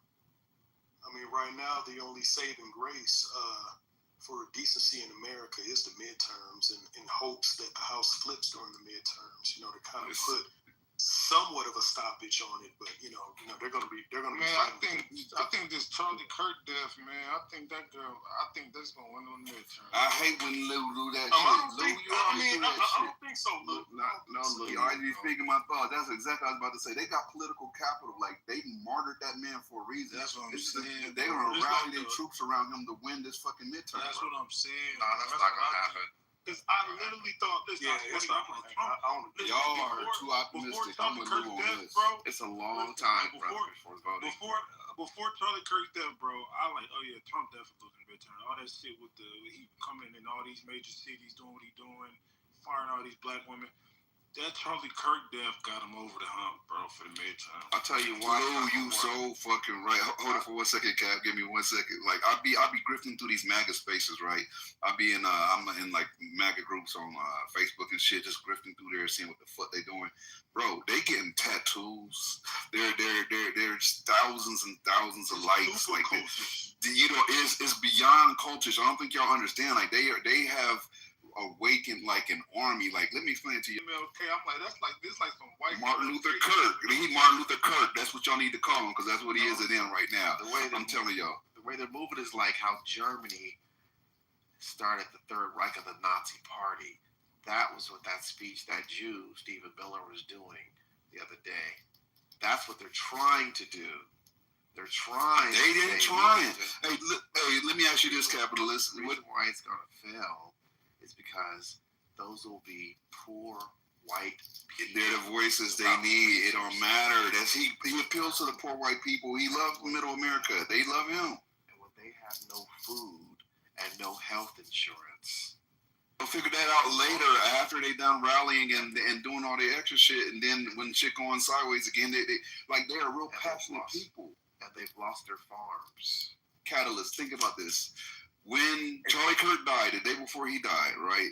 R.I.P. to that man, I guess, right? But the day before he died, bro, he had 6.9 million subscribers on Instagram, right? As of last Friday, he had 12 million. As of Monday, he had 14 or 13 million. Bro, there are millions of people piling in right now. I don't think you understand the movement. Like, I think we get so caught up in these microscopic minority rooms that we're part of, not to make light of who we are, but if you look at the grand scope of things and you look at it from a bird's eye view, there are masses of people that are gravitating to this calling right now. It don't need to make sense. White men fight back. We don't even know who the fuck they talking about. Well, I do. They talking about minorities, but won't say it. But they don't even need to finish that fucking sentence, bro.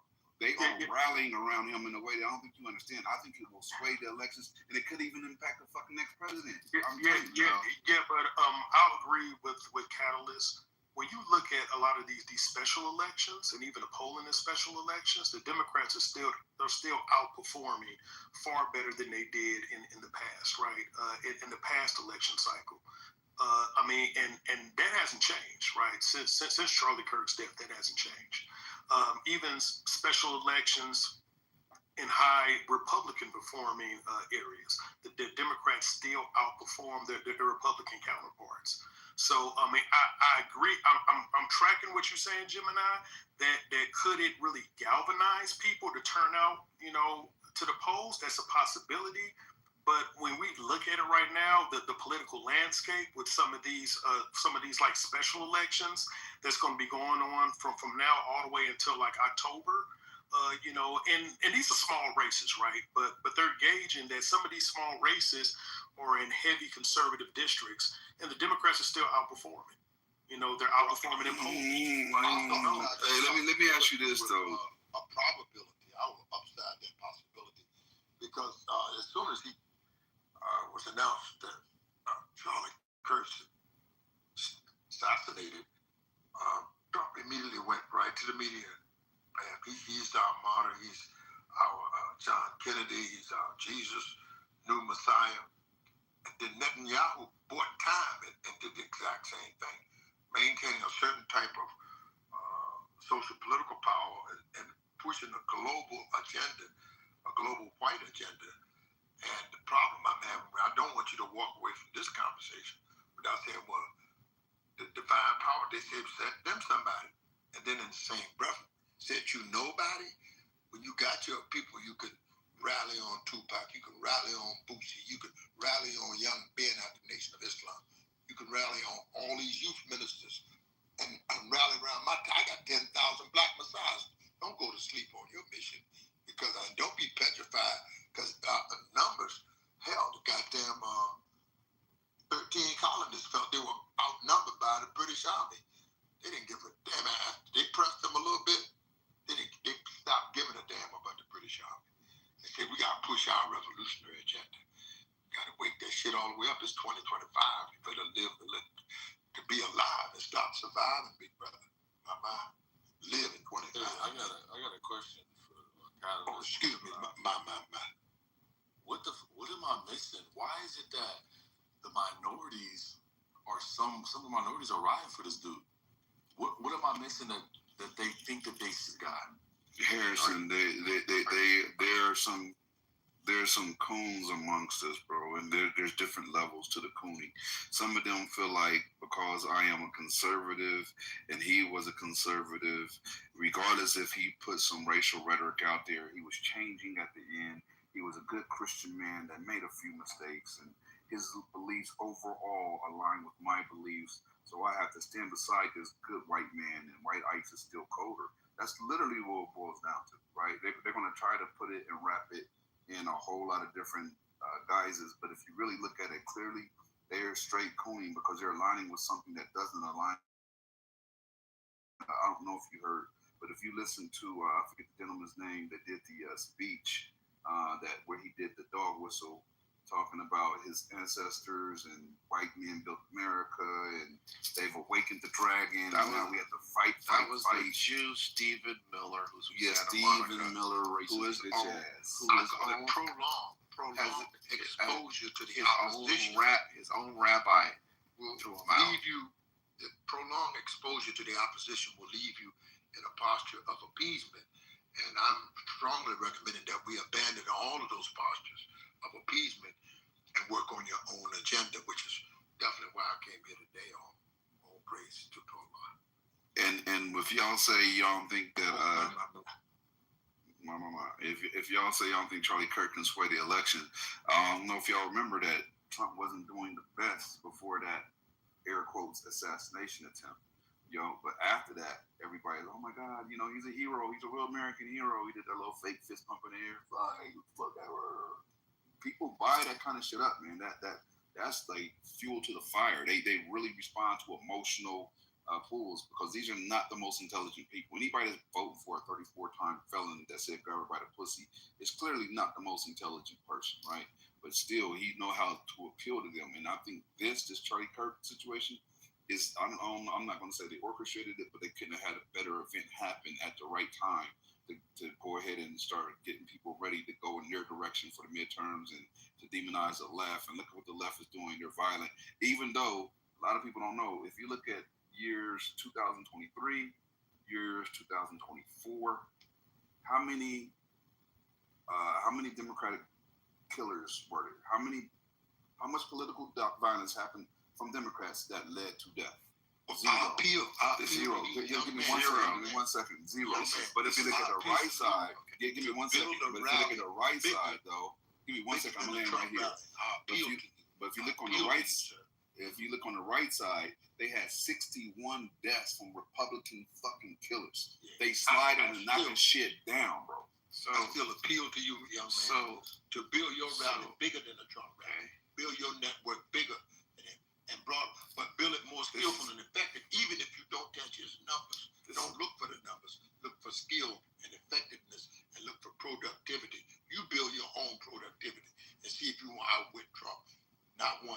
twice, but every single time.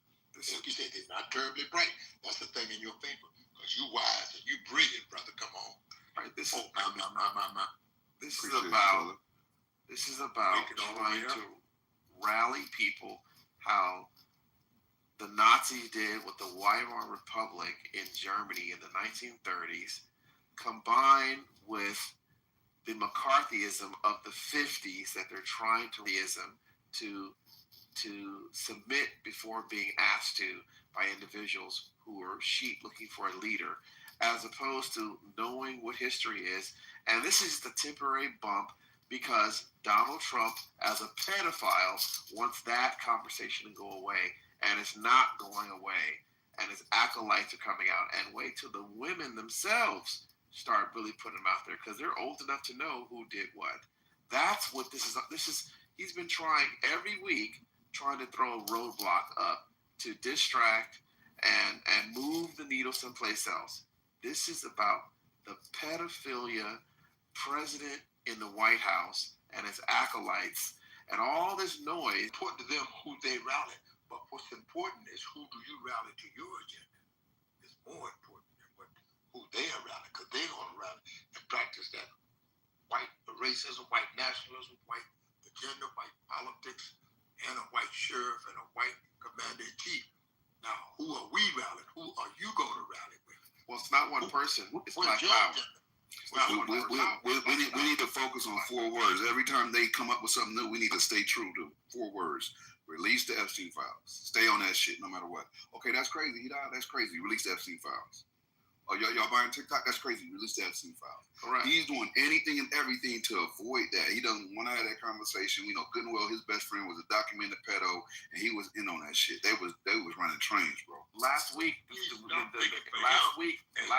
Senate, the GOP and the Senate said no to releasing it when the Dems pushed it, and it's gonna keep coming back up over and over and over again. For those who don't know, they're trying to shut the government down. On the fiscal time ends October 1st. Trump told the House, the Republicans don't even deal with the Democrats, and so Johnson in the House, Mike Johnson says he's telling all of the members to leave, the Republicans to leave 2 days early. So one, they can get their little Jewish holiday, but to leave early and don't even vote on the continuing resolution to fund the government. They on some bullshit. You gotta think about it. Like even Erica Kirk said, you know, like she forgave the killer, right? But you remember what Trump said? He goes, Charlie Kirk didn't hate his opponents. He wanted the best for them. I hate my opponents. I don't want the best for them. So there's a different mentality at play right now, bro. Well, I posted it in the chat. I wrote a thing last week about Charlie Kirk when I saw the thing, and I was like, this guy was a John Birch Society, White Citizens Council aligned person who was anti-black in all of his views and how he preached anti-blackness. So the fact that he calls himself a Christian, the Ku Klux Klan called themselves Christians. And while they burned a cross on my father's lawn when he was 12 years old in Birmingham, Alabama, and there was a shootout between my father's and my uncles and the Klan, which they was doing some head kill shots. So, no, dude, these aren't Christians. These are Klansmen. Straight up Klansmen, anti-black hating Klansmen in the order of George Wallace, in the order of Bull Connor, in the order of the White Citizens Council. Klansmen. I mean, and now you see how these people, their government is on Congress, the Senate. It's on autopilot when they leave. See, this is what you don't comprehend. They have this system on autopilot. He don't give a damn about them votes on that. They get voted because now he know he has white power, that he is in power. But absolute power corrupts, and then more corruption deals to a system of totalitarianism based on corruption. And the righteous just have to come up and check it. Stop worrying about the numbers. Stop worrying about the bullshitness. Put all the bullshit in the shade tree and push your agenda up to the front line. That's why we're coming to this Congressional Black Caucus on Thursday, to push the agenda of we the people, as opposed to them pushing a Charlie Kirk Trump agenda or Elon Musk Trump. See, people not awoke yet. See, because they still pushing Elon Musk and Trump. Some black people still pushing Elon Musk and Trump. But there are a lot of black people that are pushing Dr. Rhonda Hamilton and my good friend Ben Trump, who knows how to take a case, who knows how to work that goddamn judicial. That's what you must understand. Dr. and Attorney Malik Zulu Shabazz. We have gone into township in Mississippi. Just Google. All you Google guys come together right now and hit the button for Rankin, Mississippi. And we went there just a few months ago and locked up a few sheriffs and kicked the door and cleaned house. They were practicing heinous hate crimes against black people. We kicked the doors in, changed the face of leadership, locked up the beer belly sheriffs went to jail in Rankin, Mississippi. And now, I don't think they didn't let that guy. We did the same thing right here in Washington, D.C. There was a beer belly sheriff named Terrence Tattoo Sutton. And he did a vehicular homicide. Yes, sir. It's a police vehicular homicide on a young man named Karan. I prayed with his father, named Karan, the H-Y-L-T-O, I believe, Karan Hilton. And he is the guilt of committing the homicide. And he went to jail. We prosecuted him here in D.C. Sent him to jail. Now, in that interim, we had boarded up the precinct he came out of, got boarded up in D.C. Boarded up, we got Walmart right next to the police station. Boarded that shit up. We had a something called McDonald's across the street. Boarded that shit up. So I got a beauty supply right next door to that. This is how the volition of the people work. They didn't give a damn Republicans or Democrats running the goddamn supremacy out. They acted on the volition of the people and boarded up the beauty supply. They give women their beauty supplies in that hood, right? Georgia Avenue, D.C. It's the same thing, 7th Street, where the convention center is on the same street, where we holding our rally again. Another one, we boarded up there. They got a little miniature gas station. Looks like it's sitting in the middle of the goddamn street. Well, we boarded that shit up too. And then Donald Trump came to town and let this cracker out of jail. I'll land my plane on those facts. But those things you must understand. We did the same thing in South Carolina, and I'll tell you that story next time, singing my. I put together some more information on Kirk yesterday, and I just put my working copy doing a compare and contrast analysis of John Birch, the Klan, Bull Connor, and George Wallace, and the similarities of this person who got killed last week, and navigates. Take a look. Hopefully, you find it interesting. I'm still editing it. Yeah. I mean, that's excellent, brother. I'm finna turn it in. It's getting quite late where I'm at. But I will say this, Gemini, to Catalyst's point, and to my point, I definitely understand your fear of this Charlie Kirk murder being kind of like a galvanizing moment for the right, but I mean, the polling just doesn't show that. Now, of course, we know that polls don't vote, but every predictive polling model still puts the Dems ahead, like at least 3 to 4 points, when it comes to flipping the House. So I mean, so yeah, it doesn't. I mean, I really don't think it's going to be. I want to believe you, and I want to go with it. And it's not fair. I'm just reading the room. Right? Yeah, that's cool. Yeah. And I can tell you this. I definitely think that is going to be more impactful than a poll is going to show right now. I think that there's going to be people that aren't taking any polls that are going to show up and that are going to vote just based on pure passion. I don't think they're going to be highly intelligent or anything. They're just going to, in the name of fuck yeah, fuck them. We've had enough. Look at like they have this whole rhetoric of like, this is the weirdest thing to me. They got this rhetoric of they're fighting back. Like, we're fighting back. We've taken enough. Like, when they've been doing the most shit. But that's just the mentality right now. And it's widespread. A lot more widespread than the polls might show right now. It's a lot of white males. There's a lot of white males that do not have what they think they should have. And most of them are beta males, no women, playing video games, beating their meat. That's who he appealed to.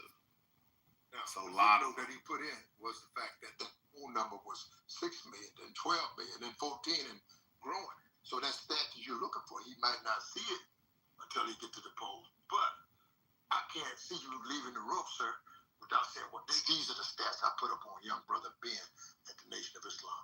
This is what stats I took the people still riding with Tupac. These are ones that get the future get ready to ride with, well, I call him the prophet for the hip-hop generation is Lil Boosie. Why they ain't riding with young boy Boosie? With Andre Carr, he's one of the Congressional Black, but he's doing a hip-hop comic. That's what I'm saying, trying to attract some young people to get focused on themselves as opposed to seeing what everybody else is doing, attending to them and sounding politically correct, but you've adapted a posture of appeasement, didn't attend to none of your business, and you know all about what Charlie Curtis is dead, man. Some dead cracker that was a total racist as far as I was concerned. A white supremacist, the same guy that's out here raising hell, trying to keep race wars going and stuff like that. I'm trying to end the war on us, and here comes Charlie Curtis. But that's total rhetoric to an intelligent man that knows where he's going at this hour. But you know all the stats on it. You can run up the numbers on it. So let's run up some numbers on young brother Ben, on young brother so-and-so, and all them hip-hop rappers. Let's run up some stats on Jay-Z. What's Jay-Z weighing in on? Let's run up some stats on what does P. Diddy say about this shit. Let's see what who's saying what about you know what? This what the Mary J. Blige tell me. OG, I want you to think about this. You might have brought up a good point. I want you to think about this, right? If we did have black leaders, then they would be stepping up in this instance and calling out him for what he is. Jay-Z ain't gonna say shit because he don't want to offend none of his white friends that are of the same cloth. So he gonna sit there and say shit. He ain't said one public thing, nothing. Yes, sir. Well, what you may not realize, sir, that your step brother, give me your name again, brother. I'm sorry. Gemini. Brother Gemini, you may be one of the 10,000 black messiahs. See, that's the thing we not realize. Our own strength and work and who we really are. Potentially, you are, brother, one of the 10,000 black messiahs. And it's your job. You have to go out and check on the front line because you got the stats with you already. Most young men your age probably don't have the stats. They're not in this room. They're not in a similar room across the street, down the road, or right here on Clubhouse, or on Facebook, Instagram, NoHam, Twitter, Glitter, LinkedIn, linked out, with a Facebook with no look. But he's somewhere in that damn media. You can be guaranteed. You put we say bet a band on it, at least a G, right? $1,000. That every damn one of them got somebody's social media, and all you got to do is tap in. Young boy, man, I went on stage with Young boy. We put 5 million hits, and we didn't even try hard. The young people are tuned in. His music don't even hit the front line. He's underground, pumping 5 million of this and 5 million of that. But if you ain't tuned into him, and you don't really know what he's about, then you don't know yourself well enough. See, you understand what I'm trying to say to you right there. Yeah, Gemini, you could be the one of the 10,000 black messiahs. I would call you out and say, man, this is one of my messiahs right here. Why don't y'all listen to him and see what he has to say on the subject? Yes, sir. Yes, sir. Yes, sir. Yes, sir. Yes, sir. Yes, sir. Well, brother Gemini and all the good people on the stage, y'all have a good night. I'm turning it in, man. All right, man. It's good talking to you, though, bro. Good talk to y'all. All right. Yes, sir.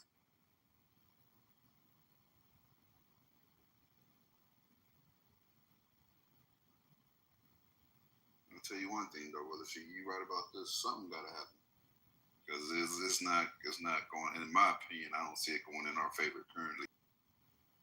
You say you, and why not you? Why can't you be the change agent in the society that turns that table right? If you see that's going in the wrong direction, why can't you be the voice of clear thinking for we the people and all that? Why we can't? There's a reason why we can't. Yes, we can. You know, yes, we can.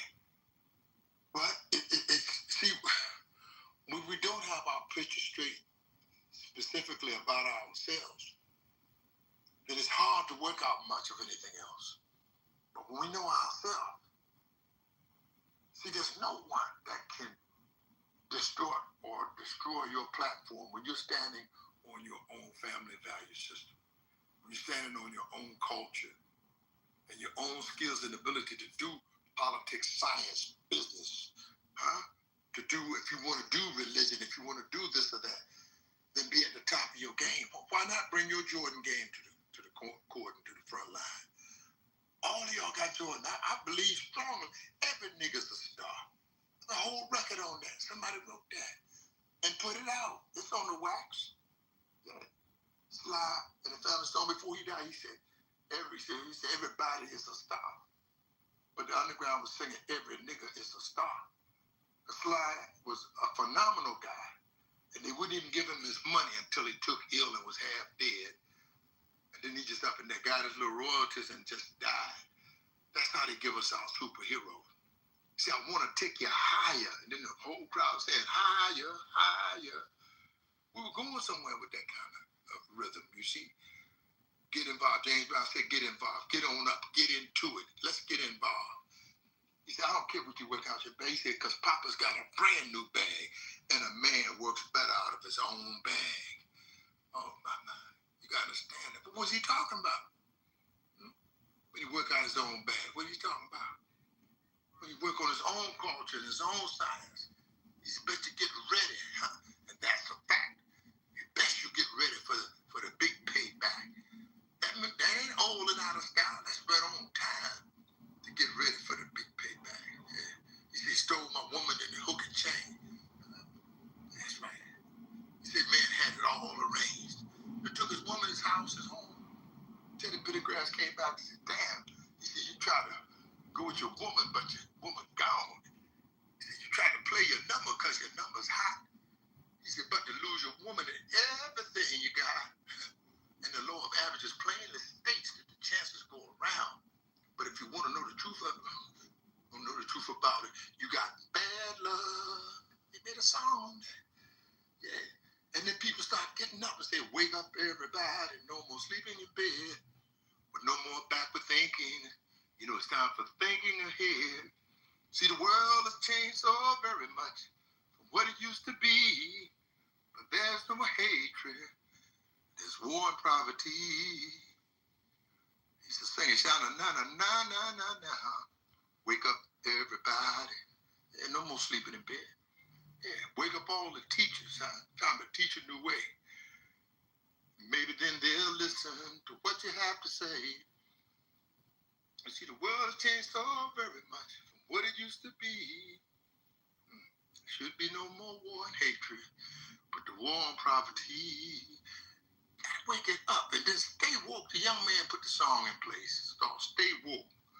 I tell him because the devil's creeping. And don't you dare let the devil catch you sleeping. Just say, my. Y'all sure look good tonight.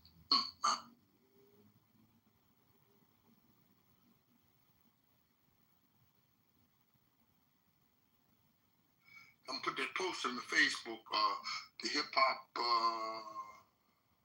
rally on Friday at the convention center in Washington, D.C. You don't want to miss it. And you ain't got to go looking for it because we ain't hard to find. Yeah. If you can find a place called D.C., then you won't have no problem finding the convention center at all. And it's going to be nice there for young people. Andre Carson is, I think he's congressional rep. Please don't call me a liar. Man, it's so rough. I'm going to feel me some Indiana if I'm wrong. And then my chest is where you belong. Andre Carson. Anybody can Google that and find out which city he represents. I feel as though it's Indianapolis, one of those. Because the other guy, the other black Congress guy was named, what the hell was his name? He was an elephant out of Minnesota. He was a black guy, sworn on the Quran. Boss is supposed to be some kind of Muslim. We ain't gonna guarantee none of that. But we're gonna say this, that they're paying attention to the young people, putting them on the front line, and having a whole rally. They got 10 or 12 guest speakers that are related to entertainment, hip-hop music, etc. Disc jockeys, etc. will be there. Because some entertainment for the young people, and you get to lecture, talk, and exchange. The reason I'm pushing this so hard, every year that I've gone, and I've gone every year, there's all type of modern AI is going to be there. all of modern vehicles and computers. I do cars, computers, and construction. And those things will be there.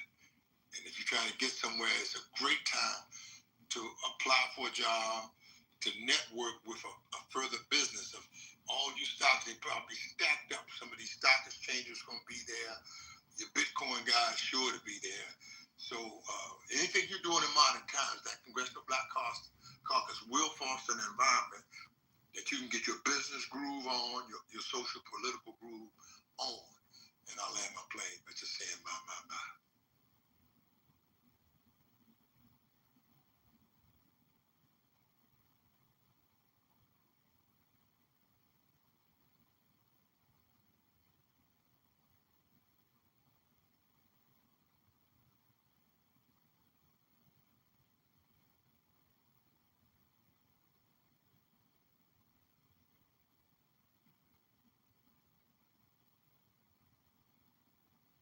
We put a footnote and say Washington, D.C. is the day we the people, but it's no more lit than how much you light it up.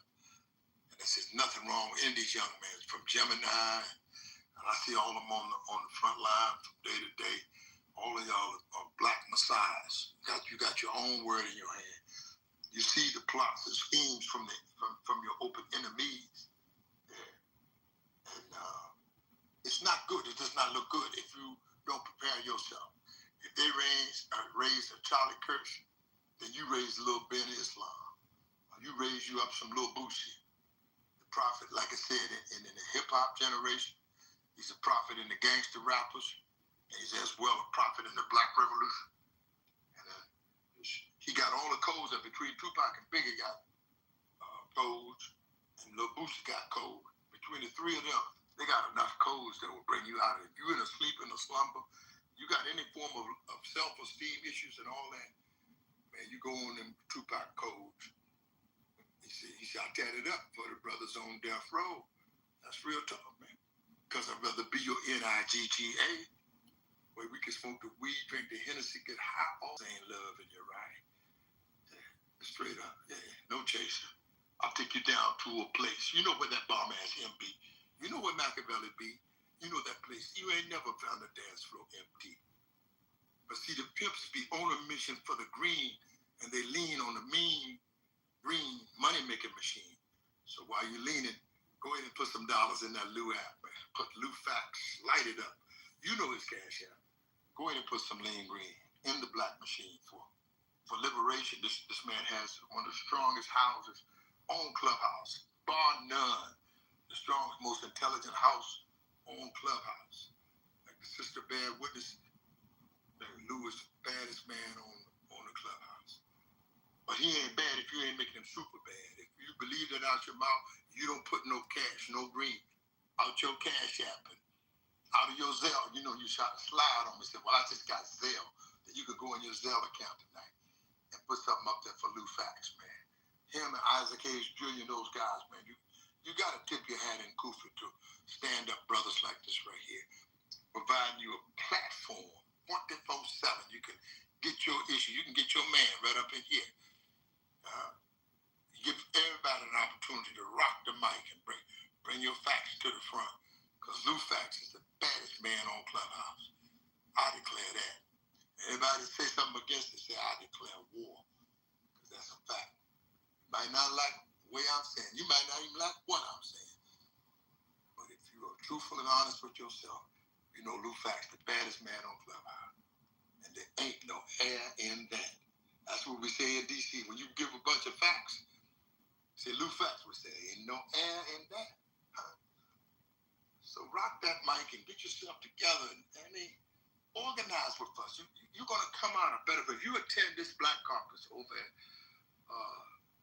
at the CBC over the weekend, I will assure you, if you go there for fact finding and seeking information and building business networks, you're going to come out a better person, a better politician, a better business agent. You're just going to come out better spiritually and emotionally, because all that's going to be up, and you know they're going to throw it on you. You come up in there, you ain't going to leave square. If you leave square, that's a choice. It's a bad choice. But unite with these brothers and sisters and build your stuff. Like you said, in the Clarence 13X and in the 5% Nation, I said 80% and rising of all rappers use the 5% Nation. They're building. When you say building, that's talking 5% language. We're building. We got culture, freedom, justice, equality. You can move on that. Knowledge, wisdom, understanding. You can move on that. Culture, freedom. You can move on that. Build or destroy. Born, cipher. You can build on those building blocks that you've had them all the time, but you haven't been utilizing them and haven't been organized on the supreme laws of mathematics. You haven't been organized according to the direction of the supreme alphabet. You think I'm exaggerating? These brothers you see on the front line, these rappers are not coincidental. They got to be millionaires on purpose.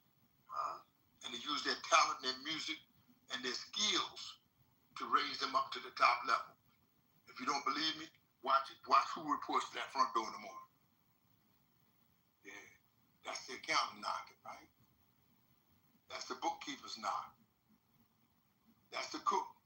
That's the chef.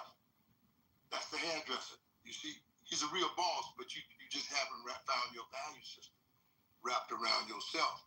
You think something Kurtz is doing is more important what Ben and Lil Boosie doing, because your mind has been made up like that with appeasement for the opposition. You have a greater spirit of appeasement to be politically correct more than you have in doing something for yourself and developing and working your own agenda. As to waiting on Whitey on the moon. Oh, Charlie. Well, the guys with Charlie Kirk's gonna be out there. Let's go. Yeah. Oh, I love him. That nigga was running around here screaming for Whitey on the moon. But it's a choice. To me, a bad choice, but nevertheless, it's an electable thing. And if you elect to do that, even against yourself, because we know many of the snotty-nosed Negroes will be over there rallying against themselves. So we'll land our plane here and just hope that if you did go to sleep, that's the choice. The room full, I don't think every closed eye and not sleep. But we should have a lot of excitement about this week of the Congressional Black Caucus, because that weekend has always been phenomenal here in Washington, D.C.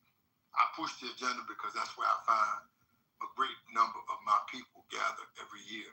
And we celebrate with them the reality that they are connected in business and connected to things that could be useful.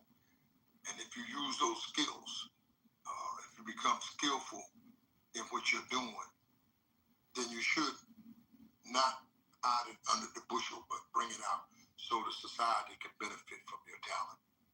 It just makes sense to me by just saying blah, blah, blah.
I wanna follow where she goes. I think about her and she knows it. I wanna let it take control. Cause every time that she gets close, yeah, she pulls me in enough to keep me guessing. Maybe I should stop and start confessing, yeah. Oh, I've been shaking. I love it when you go crazy. You take all my inhibitions. Baby, there's nothing holding me back. You take me places that tear up my reputation, manipulate my decisions. Baby, there's nothing holding me back.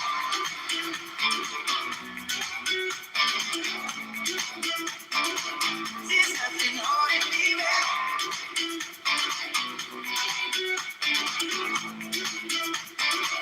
There's nothing holding me back. She says that she's never afraid. Just picture everybody naked. She really doesn't like to wait. Not really into hesitation. Pulls me in enough to keep me guessing. Oh, maybe I should stop and start confessing, yeah. Oh, I've been shaking. I love it when you go crazy. You take all my inhibitions. Baby, there's nothing holding me back. You take me places that tear up my reputation, manipulate my decisions. Baby, there's nothing holding me back.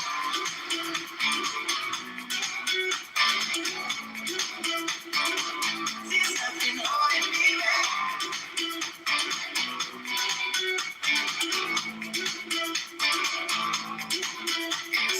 Lost our minds and we took it way too far. I know we'd be alright. I know we would be alright if you were by my side. When we stumbled in the dark, I know we'd be alright. I know we would be alright. Cause if we lost our minds and we took it way too far, I know we'd be alright. I know we would be alright if you were by my side. We stumbled in the dark, I know we'd be alright.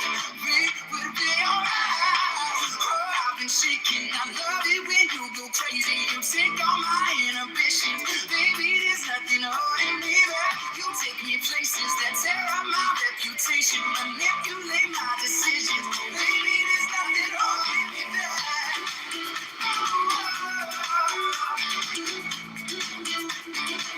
There's nothing holding me back. I feel so free when you're with me, baby. Baby, there's nothing holding me back.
घर से भी गया जरा पहले भी मैं तुमसे मिला पहली दफा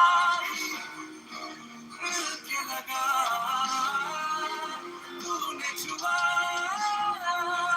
सपनों में मरहम मरहम दिल पे लगा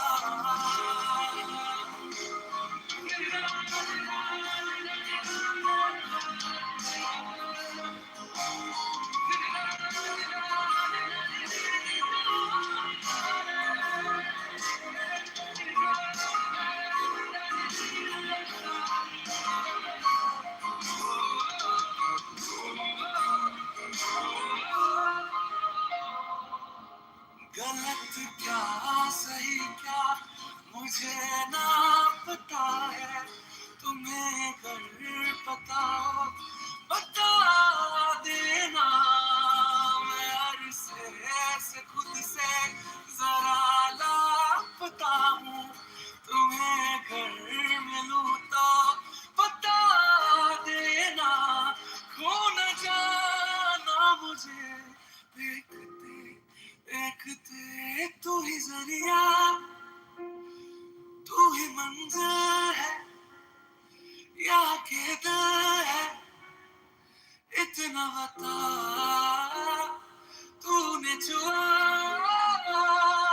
ज़ख्मों को मेरे मरहम मरहम दिल पे लगा पागल पागल है थोड़े बादल बादल है ये बरसे भी गया जरा पहले भी मैं तुमसे मिला पहली दफा मिल के लगा तूने छुआ सपनों में मरहम मरहम दिल पे लगा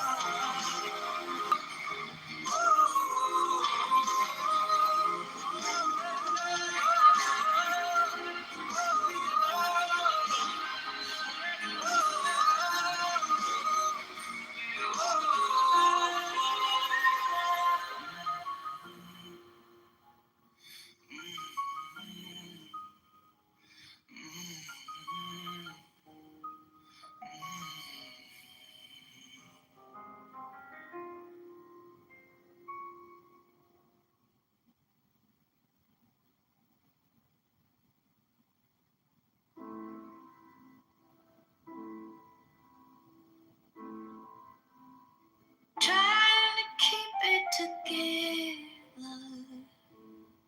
Ooh. Trying to keep it together. Ooh. Trying to keep it together. Ooh. Trying to keep it together.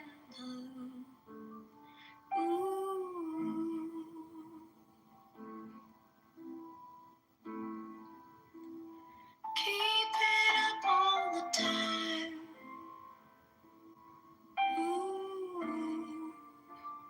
Conversations are empty. How do we really know?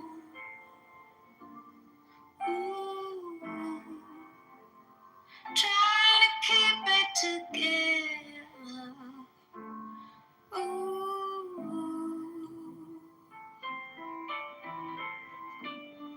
I'll be quiet. You be quiet too, as we are.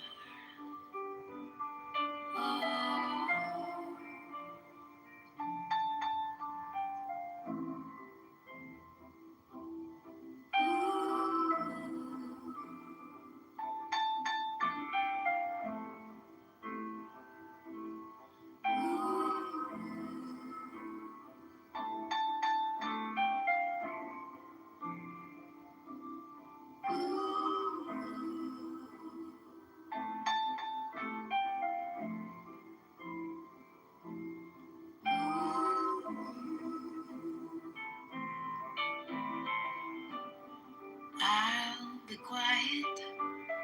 You be quiet too, as we are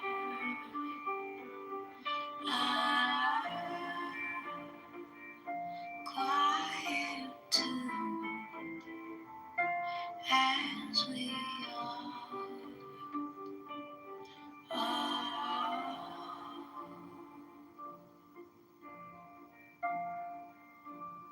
Trying to keep it together. Trying to keep it together.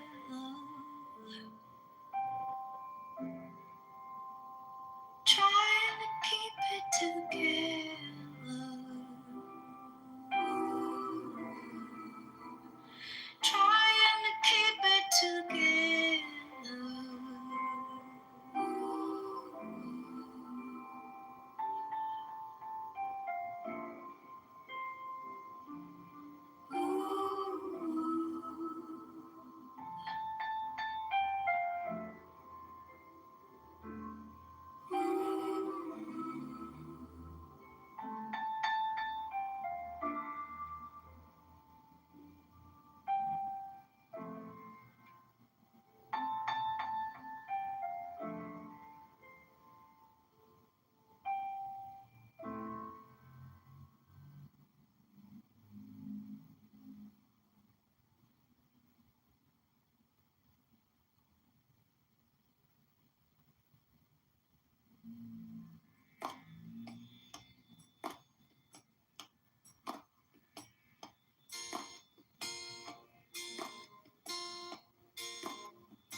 चोरी चोरी तेरे नाले लालिया खावे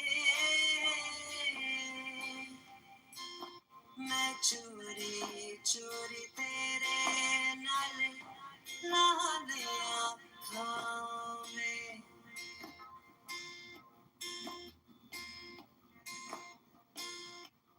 वे मैं चोरी चोरी तेरे नाले लालिया खावे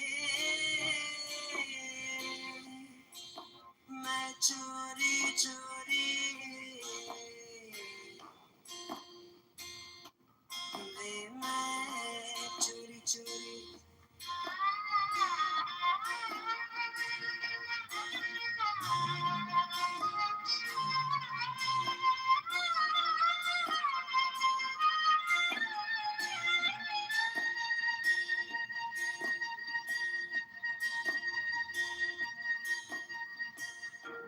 दुनिया तुझको ते मैं दुनिया जखा ते मैं प्यार तेरा रखा वे मैं चोरी चोरी तेरे नाल ला दिया खावे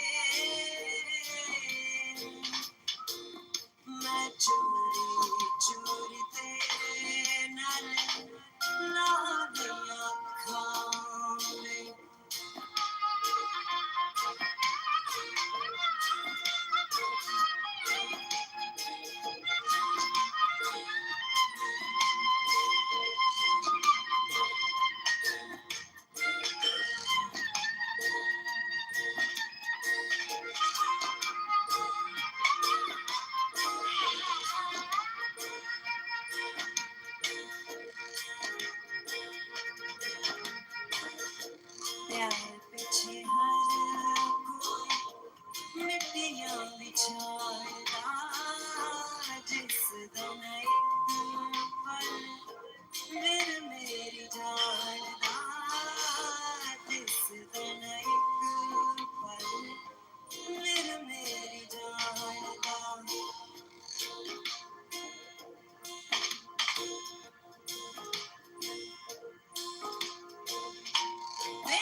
रिश्तों के सारे मंजर चुपचाप देखता, रिश्तों के सारे मंजर चुपचाप देखता, हाथों में सबके खंजर, हाथों में सबके खंजर चुपचाप देखता, रिश्तों के सारे मंजर चुपचाप देखता।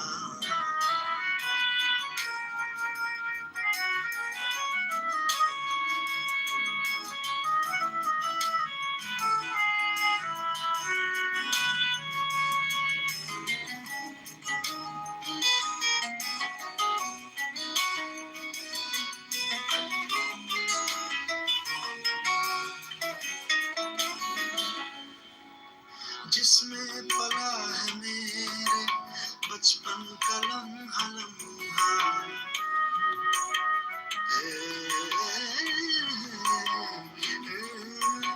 जिसमें पला है मेरे बचपन का लम्हा लम्हा, जिसमें पला है मेरे बचपन का लम्हा लम्हा, उजड़ा हुआ सा वो घर चुपचाप देखता, उजड़ा हुआ सा वो घर चुपचाप देखता, हाथों में सबके खंजर, हाथों में सबके खंजर चुपचाप देखता, रिश्तों के सारे मंजर चुपचाप देखता।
रिश्तों के सारे मंजर चुपचाप देखता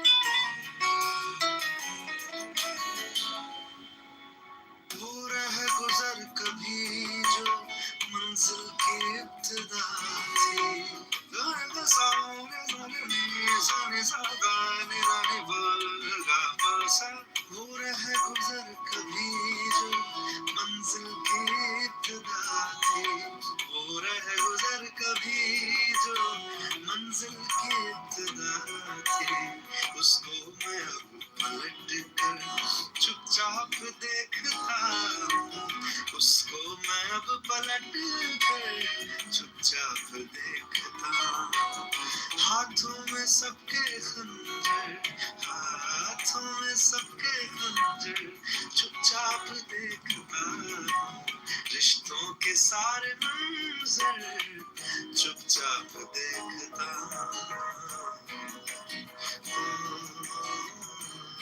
चुपचाप देखता हूँ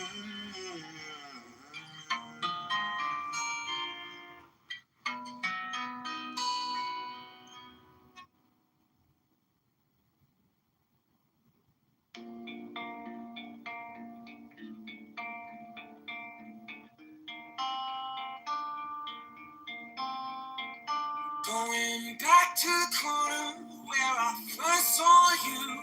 Gonna camp in my sleeping bag, I'm not gonna move. Got some words on cardboard, got your picture in my hand, saying, if you see this girl, can you tell her where I am? Some try to hand me money, they don't understand. I'm not broke, I'm just a broken hearted man. I know it makes no sense, what else can I do? And how can I move on when I'm feeling love to you? Cause if one day you wake up and that you're missing me, and your heart starts to wonder where all the sunlight can be, thinking maybe you'll come back into the place that with me. You see me waiting for you on the corner of the street. So I'm not moving. I'm not moving.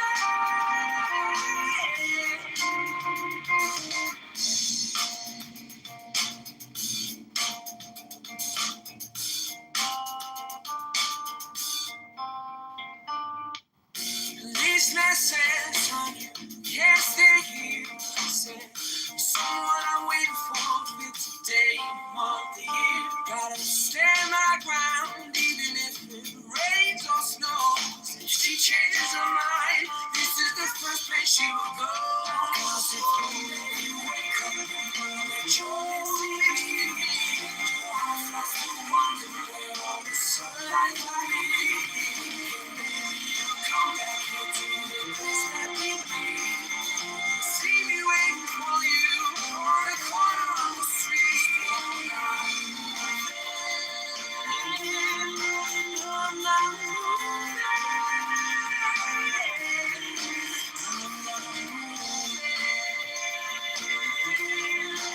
I'm not moving.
Can't feel my sleeping bag, I'm not gonna move.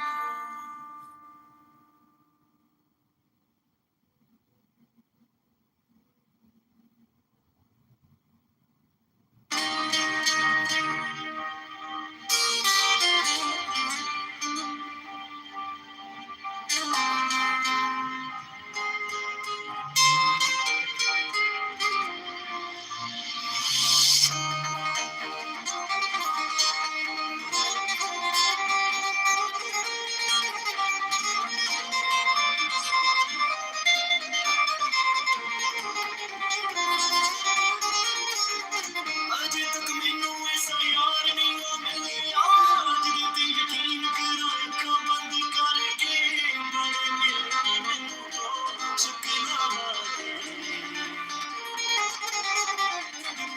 अजे तक मैनू ऐसा प्यार नहीं वो मिलिया सट मेरे लंगे पर रूह के करके बड़े मिलने मैनू लौटा मैं होके चला दुनिया से गल्ला गल्ला मिलिया नहीं कोई मैनू साथ ना दे अल्लाह पटना जावे दिल कयूं करना करके आ जाइया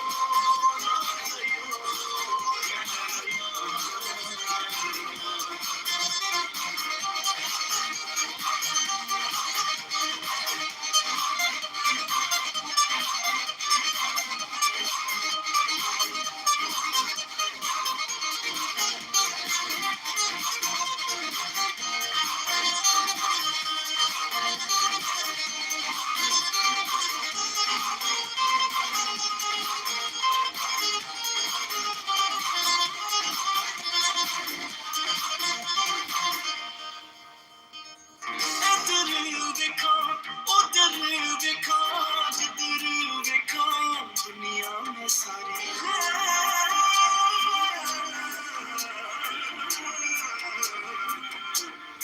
इधर देखो उधर देखो जिधर देखो दुनिया में सारी प्यार दी की औकात रह गई जिस्म देख के लगदी है यारी कोई दिल को साहिर दिल अल्लाह जैसा रूदी तो गल करे हो दूर ही रखे पैसा कोई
You are so far away.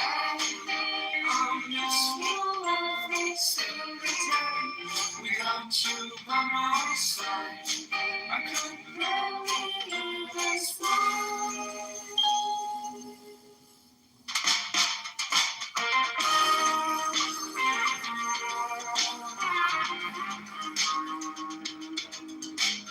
Darling, you're so beautiful. They say to me it's better than one, but they don't know. I want us to be one, you're mine. Getting off, we're gonna bring it love. Together we see as a smile for each other's keep recovering.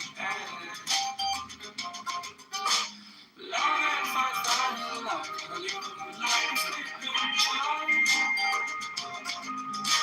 When I think of you, my heart skips for a beat. I look at these old photographs of love generation. You are so far away. I miss you every single day. Without you by my side, I could barely live this life.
रुका हूँ तू जा चुका है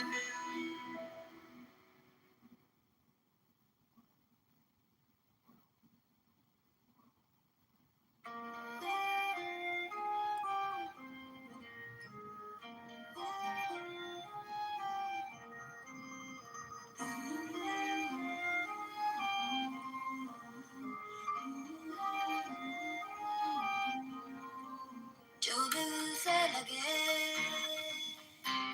उसे कह दो हाय हाय हाय हाय जो दिल ना लगे उसे कह दो बाय बाय बाय बाय आने दो दिल में आ जाने दो कह दो मुस्कुराहट को हाय हाय हाय हाय जाने दो दिल से चले जाने दो कह दो घबराहट को bye bye bye bye bye bye Love you zindagi Love you zindagi Love you zindagi Love me zindagi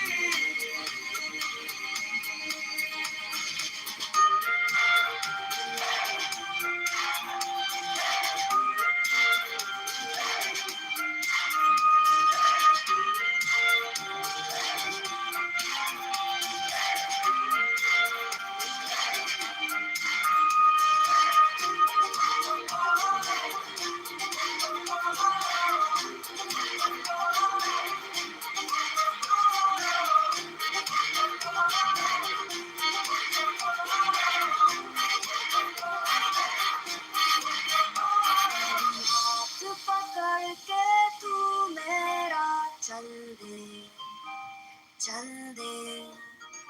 कभी हाथ छुड़ा के मैं तेरा चल दूं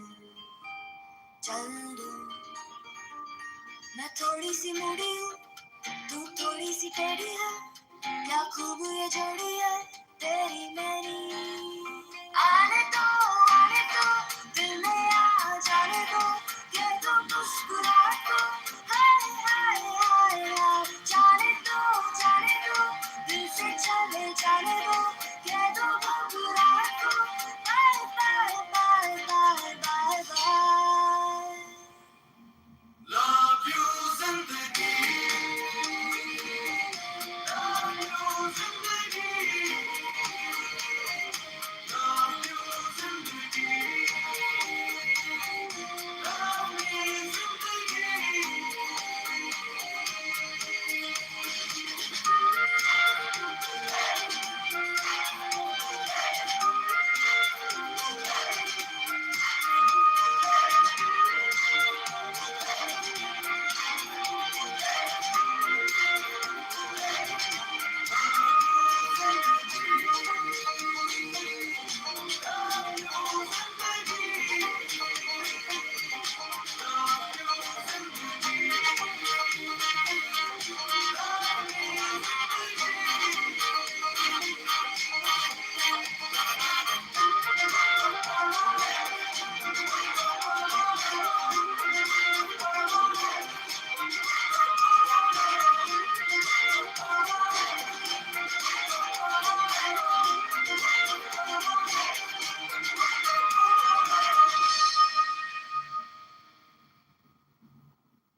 बादल से छाए यहाँ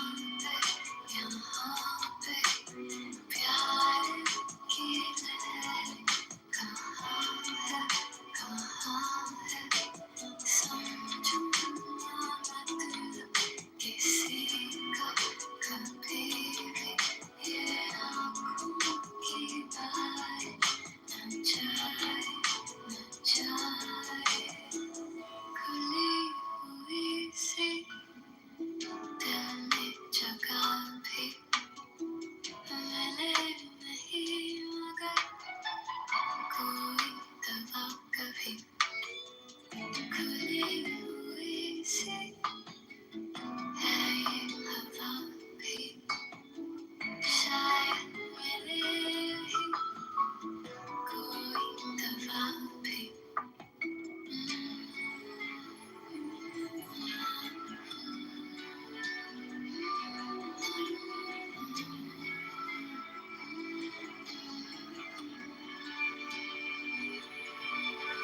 बादल से छाए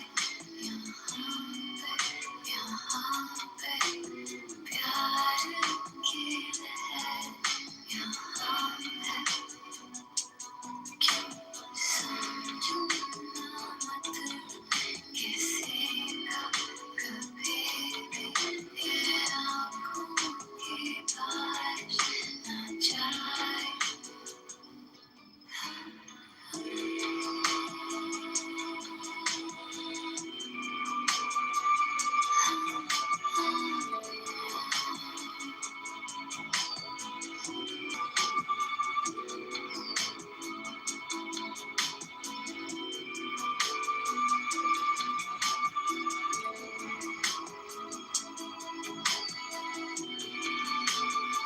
ये सपनों की दुनिया कहाँ है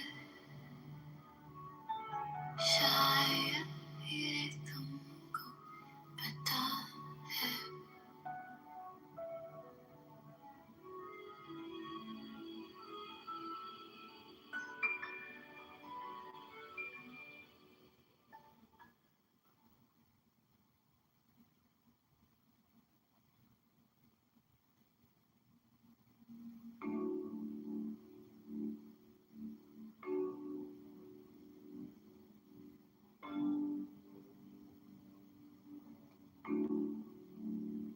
हौले से धीमे से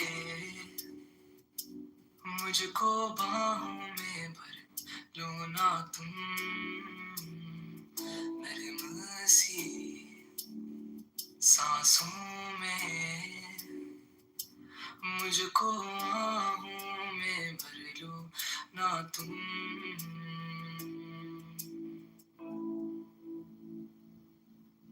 सुन जरा मेरे पास आ अब बैठे हैं हम भी यहाँ दिल के दरमियाँ बारिशें हैं तेरी ही बातों पे मैंने सजा ली है दुनिया यहाँ दिल के दरमियाँ बारिशें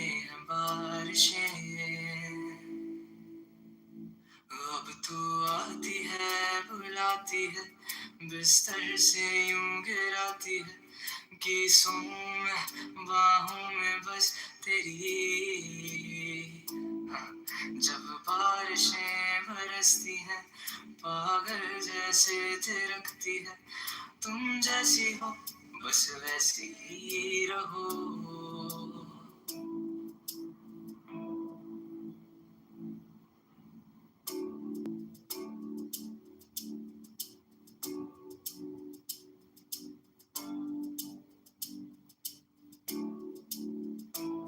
अब तेरे बिना यहाँ मेरी सांसें जैसे बिना निंदियों गिराते हैं तो और तू ही मेरे दिल की रज़ा है तेरे बिना दिल बेखफा है तो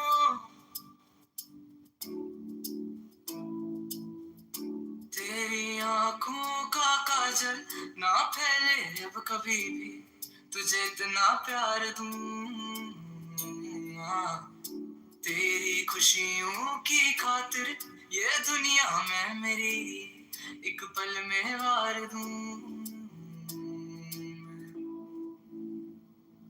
अब बिखरी तेरी ये जुल्फों से आंखें तेरी जब दिखती हैं दिखता है मुझे वो आसमां कि खोलूं पंख में मेरे उड़ जाऊं खो जाऊं मैं इस आसमां पतंग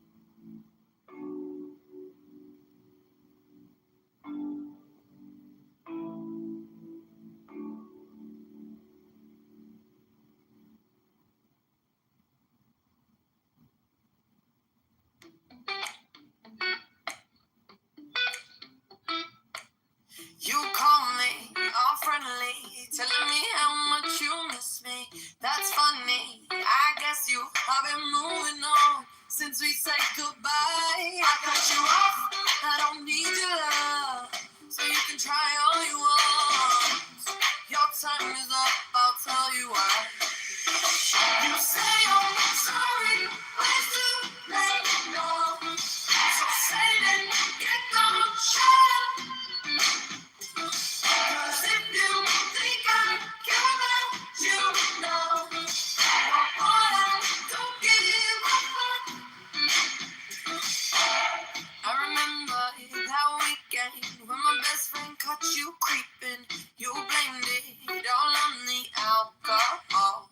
So I made my decision, cause you made your bed, sleep in it. Play the victim and switch your position. I'm through, I'm done. So I cut you off. I don't need your love, so you can try all you want.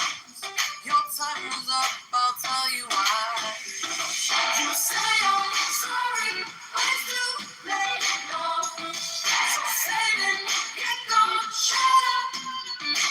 Cause if you think I care about you now, boy, I don't give a fuck. I see you try to get to me. I see you begging on your knees. Boy, I don't give a fuck. So stop trying to get to me. Get up on your knees. Boy, I don't give a fuck. Now you know I don't give a damn. You keep reminiscing on when you were my man, but I'm over you. Now you're all in the past. You talk all that sweet talk, but I ain't coming back. Cut you off, I don't need your love, so you can try all you want.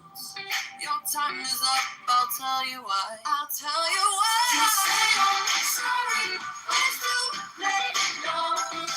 So say it, get gone, shut up. Too late now. Cause if you think I care about you now, boy, I don't give a fuck. I see you try to get to me. I see you begging on your knees. Boy, I don't give a fuck. So stop trying to get to me, to me.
my driver's license last week, just like we always talked about.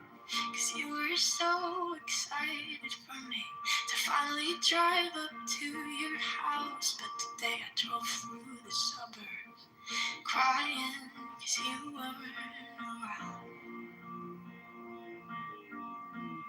And you're probably with that blonde girl who always made me doubt. She's so much older than me. She's everything I'm insecure about. Yet today I drove through the suburbs. Cause how could I ever love someone else? And I know we weren't perfect, but I've never felt this way for no one. And I just can't imagine how you could be so okay now that I'm gone. Guess you didn't mean what you wrote in that song about me. 'Cause you said forever, now I drive alone past your street. And all my friends are tired of hearing how much I miss you, but I kinda feel sorry for them, 'cause they'll never know you the way that I do. Yet today I drove through the suburbs and pictured I was driving home to you. And I know we weren't perfect, but I've never felt this way for no one. Oh, and I just can't imagine how you could be so okay now that I'm gone. I guess you didn't mean what you wrote in that song about me. 'Cause you said forever, now I drive alone past your street. Lights, stop signs, I still see your face in the white cars, front lines. Can't drive past the places we used to go to, 'cause I still fucking love you, babe.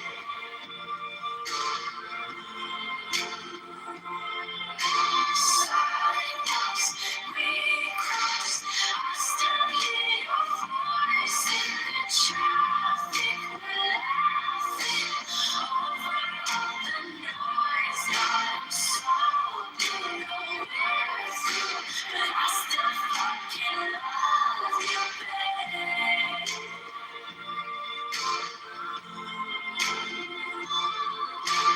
I know part I've never felt this way for no one.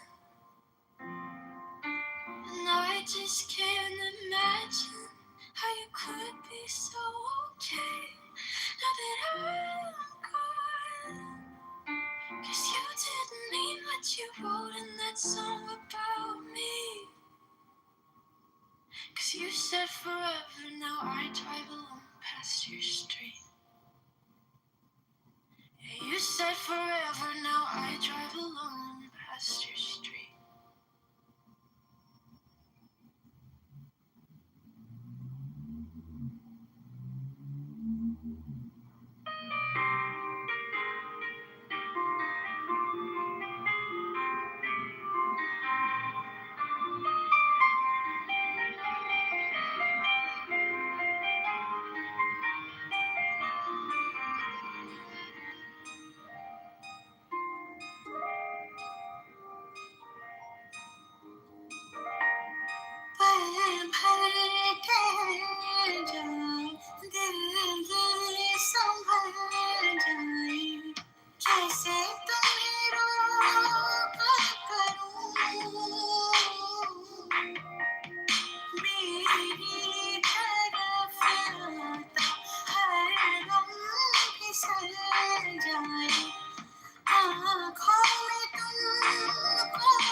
अगर तुम साथ हो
तुमसे करूं अगर तुम साथ हो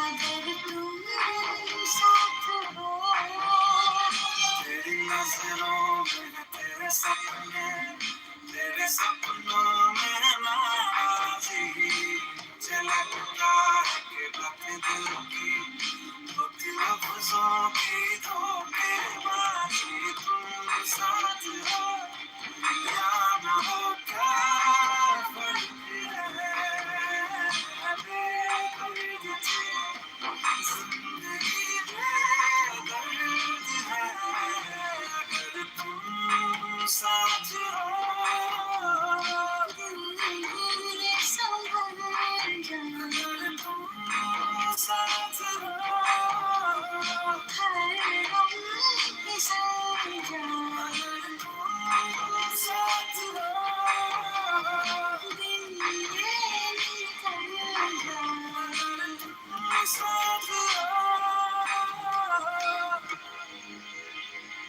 हर गम फिसल जाए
तू मेरे नाल होए तां खुशियां ला लैंदी है डेरा जद तू नजर ना आवे सजना दिल डरदा है गल्ला मेरा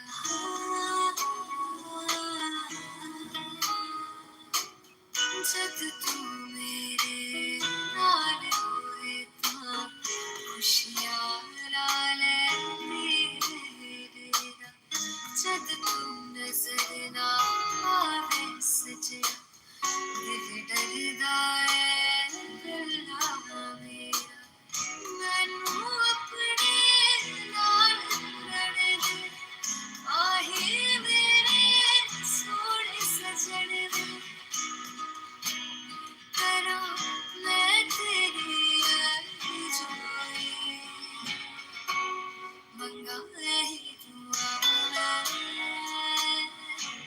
जिन्ना तू मैनू मिल जा जिन्ना तू मैनू मिल जा ना भूल पावे तेरी समझ जा तेरी समझ जा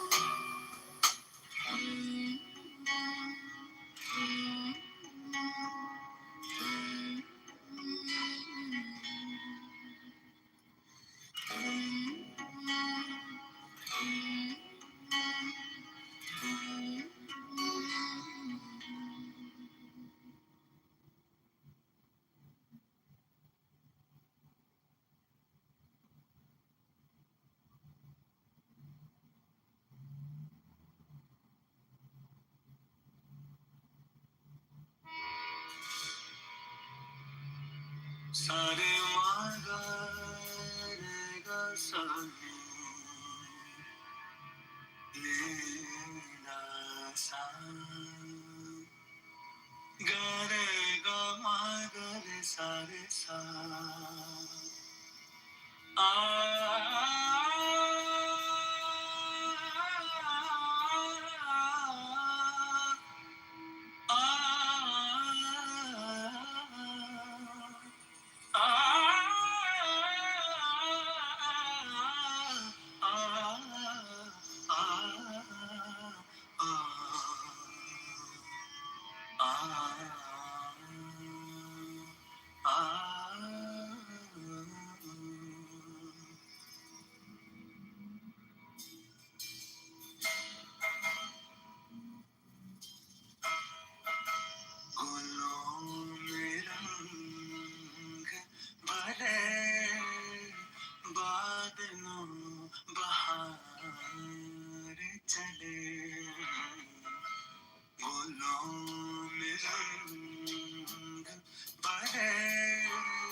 तो बहर खुदा आज जिक्र यार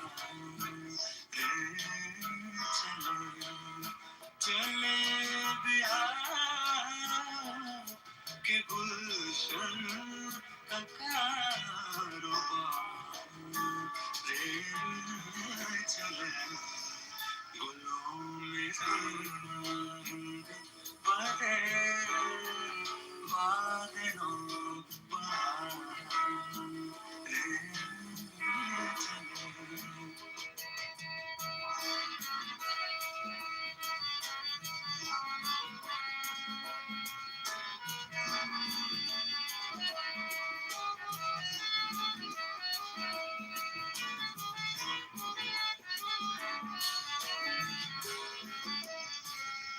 जो हम पे गुजरे सो गुजरे मगर शबे हिजरा जो हम पे गुजरे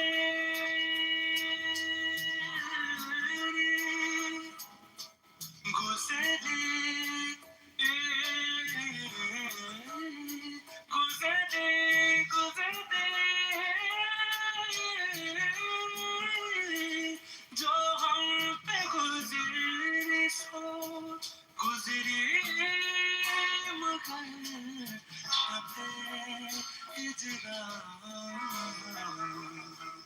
हमारे अश्क तेरे आक़िबत सवार चले हमारे अश्क तेरे आक़िबत सवार चले चले दे आके गुलशन का कारवां बादलों पहाड़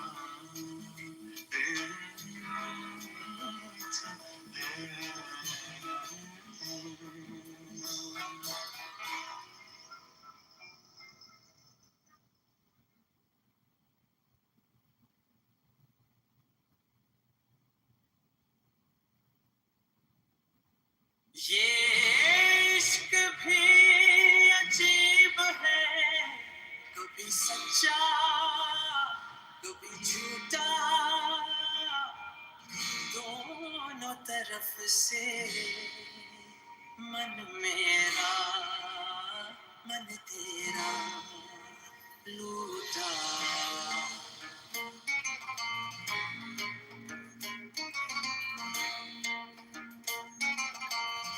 इश्क पायो जंजीरों इश्क पायो जंजीरों सकून छुटे इश्क दे तीरों कपड़े लीरों हाल फकीरों इश्क पायो जंजीरों इश्क पायो जंजीरों ये इश्क भी अजीब है कभी सच्चा कभी झूठा दोनों तरफ से मन मेरा मन मारे पत्थर जमाने हूँ यारा मांगू डोली चढ़ के यार जिगरे दीवाने हूँ अके हर गया तकदीरां अखियां नीरां हाल फकीरों इश्क पाया जंजीरों इश्क पाया जंजीरों तेरे दिल का हाल की जाने कितना मिला की बोले प्यार नहीं करना ना ना मन सारा मन चला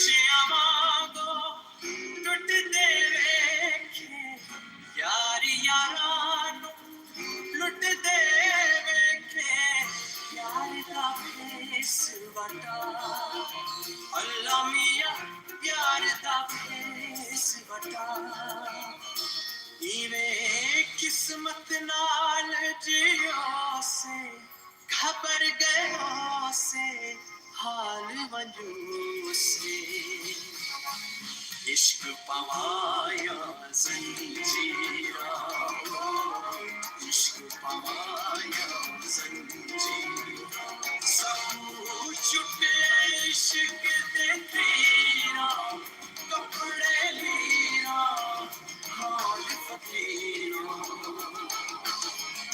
इश्क पवाया जंजीरा इश्क पवाया जंजीरा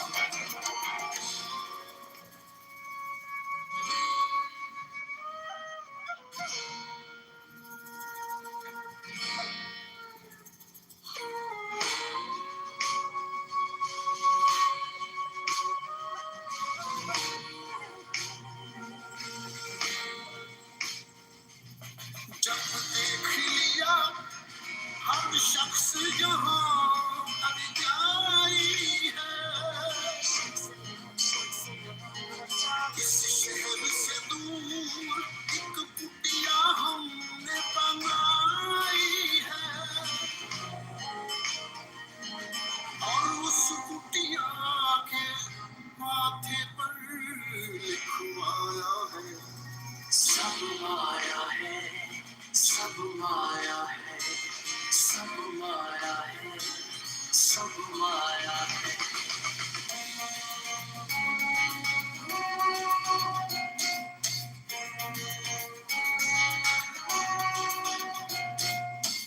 इश्क कभी सच्चा है और इश्क कभी झूठा दोनों ही तरफ से उसमें मन मेरा खोटा दिल घबराए जान चली जाए मैया तेरा प्यार मांगती है मैया तेरा प्यार मांगती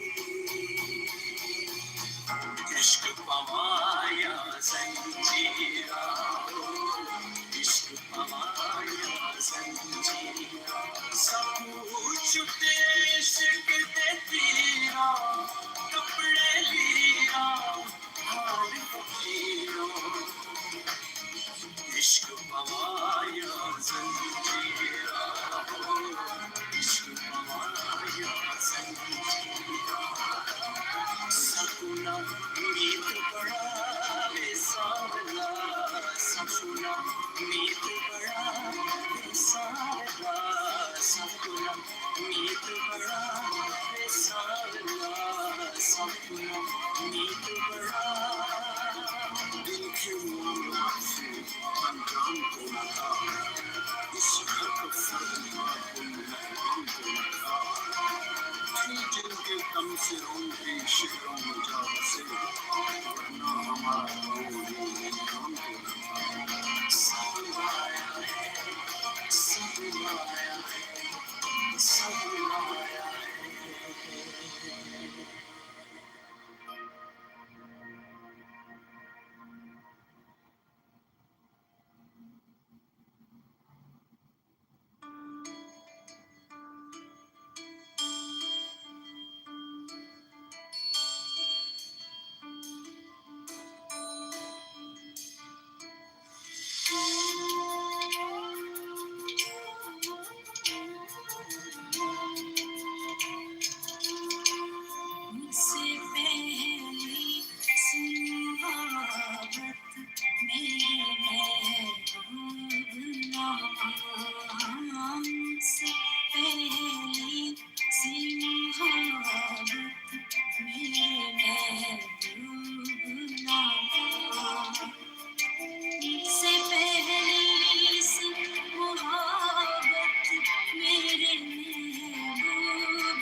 सदियों के तारीख वही माना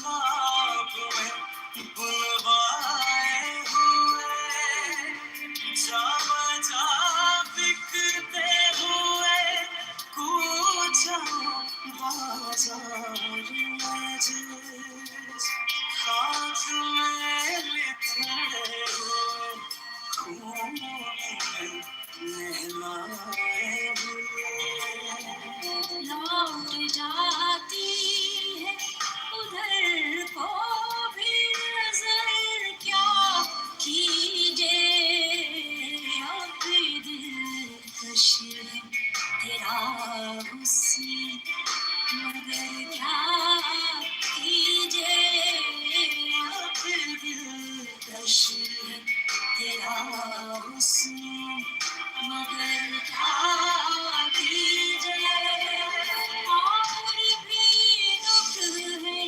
जमाने में मोहब्बत के सिवा राहतें और भी हैं बस की राहत के सिवा मुझसे पहले सी मोहब्बत मेरे महबूब मुझसे पहले सी मोहब्बत मेरे महबूब मुझसे पहले सी मोहब्बत मेरे मुझसे पहले सी मोहब्बत मेरे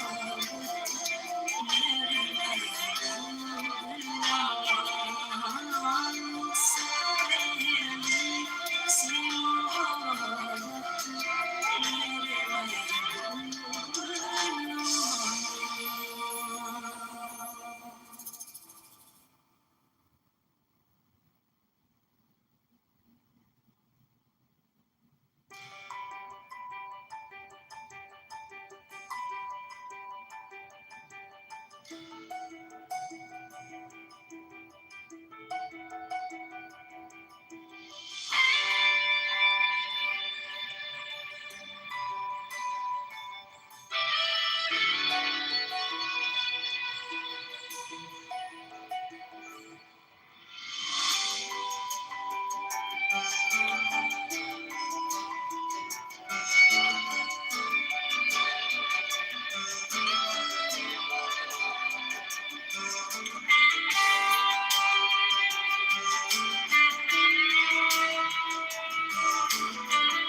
खुद कर्ज है फिसला है ये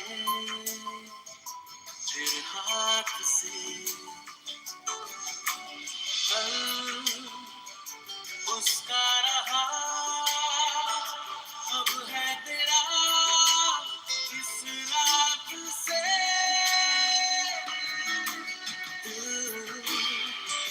खुद कर्ज है फिसला है फिर हाथ से कल उसका रहा अब है तेरा इस रात से ओ मेरी जान ओ मेरी जान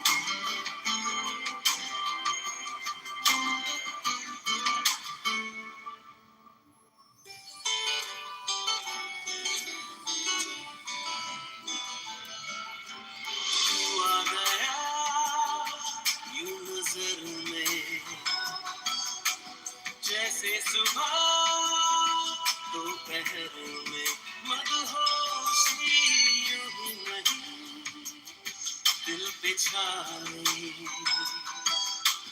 नियत मेरी अंगड़ाई छुआ तूने कुछ इस तरह बदली फिजा बदला समा ओ मेरी जान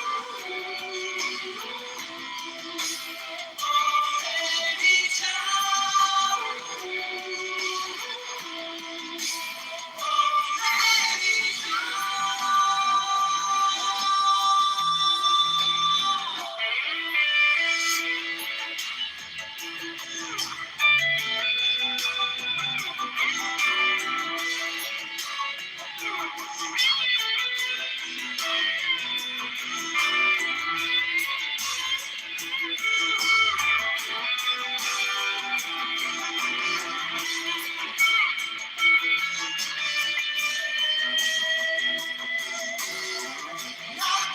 समझे यहाँ ये दिल मेरा जानूंगा किसको क्या हुआ मेरी बाहों की फिर से तूने ये बना तू है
I heard there was a secret chord the day that played and it pleased the Lord, but you don't really care for music, do you? And it goes like this: the fourth, the fifth, the minor fall and the major lift, the baffled king composing hallelujah, hallelujah.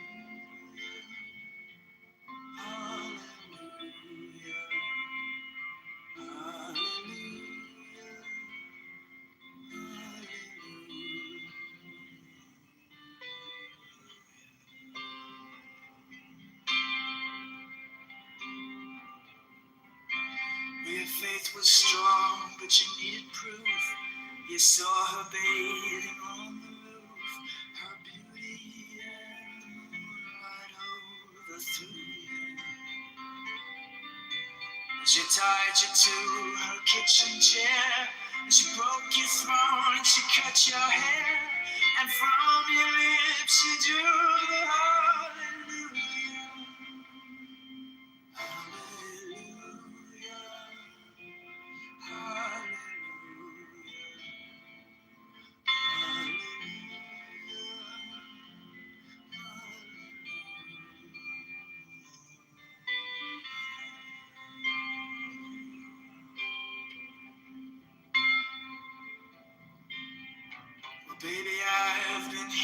before. I've seen this room and I've walked this floor. You know, I used to live alone before. And I've seen your flag on the marble arch. And love is not a victory march. It's a cold and it's a broken hallelujah. Hallelujah.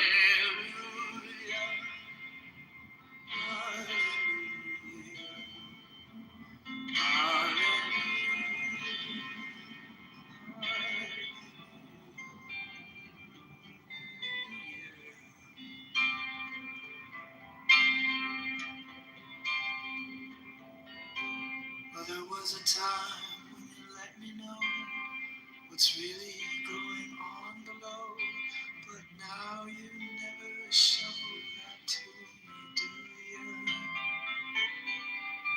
But remember when I moved in you, and the holy dove was moving too, and every breath we drew is hallelujah, hallelujah.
Maybe there's a God above, but all I've ever learned from love was how to shoot somebody who outdrew you. And it's not a cry that you hear at night. It's not somebody who's seen the light. It's a cold and it's a broken hallelujah. Hallelujah. Hallelujah. Hallelujah.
क्यों जोर से जो तुझको सुन रही है, सुन ले जरा ये तुझसे क्या कह रही है।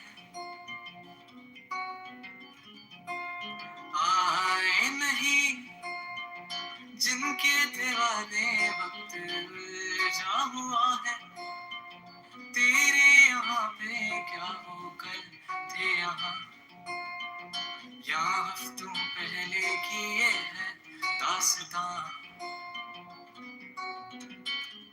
आए ना तेरी याद हमको, आए ना तेरी याद हमको।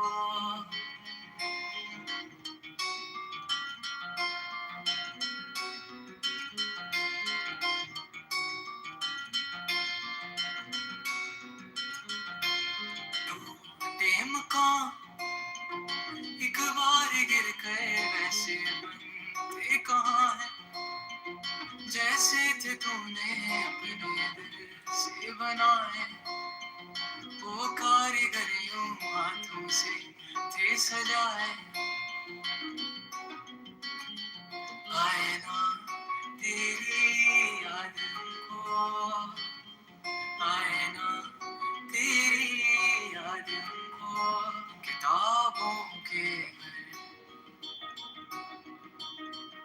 दुनिया है तेरी, इन धूल भरे पन्नों में तू क्या ढूंढती,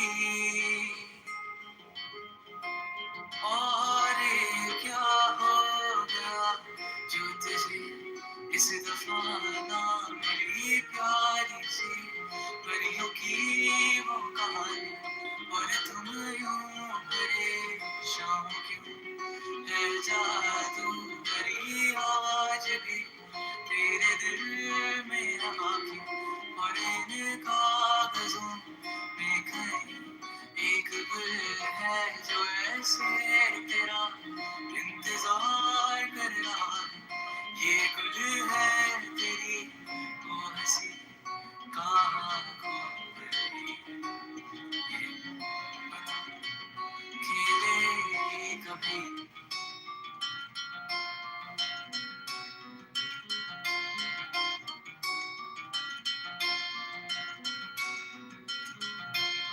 आएगा एक दिन जब उनकी रातें महफूज होंगी, तेरे तेरे बिन से तू देख लेना, तेरी कमी तब उनको महसूस होगी, मुझे मुझे है पता।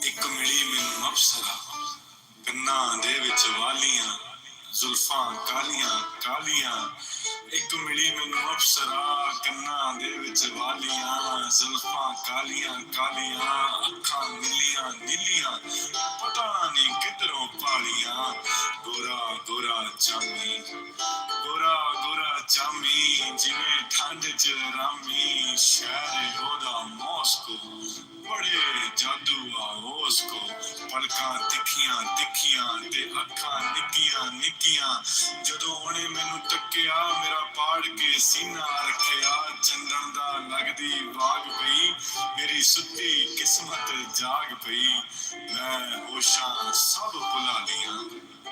एक मिली मैनू अप्सरा ਕੰਨਾਂ ਦੇ ਵਿੱਚ ਵਾਲੀਆਂ ਜ਼ੁਲਫਾਂ ਕਾਲੀਆਂ ਕਾਲੀਆਂ, ਗੋਰਾ ਗੋਰਾ ਚਾਮੀ, ਜਿਵੇਂ ਠੰਡ ਚ ਰਾਮੀ, ਸ਼ਹਿਰ ਉਹਦਾ ਮੌਸਕੋ, ਬੜੇ ਜਾਦੂ ਆ ਉਸਕੋ।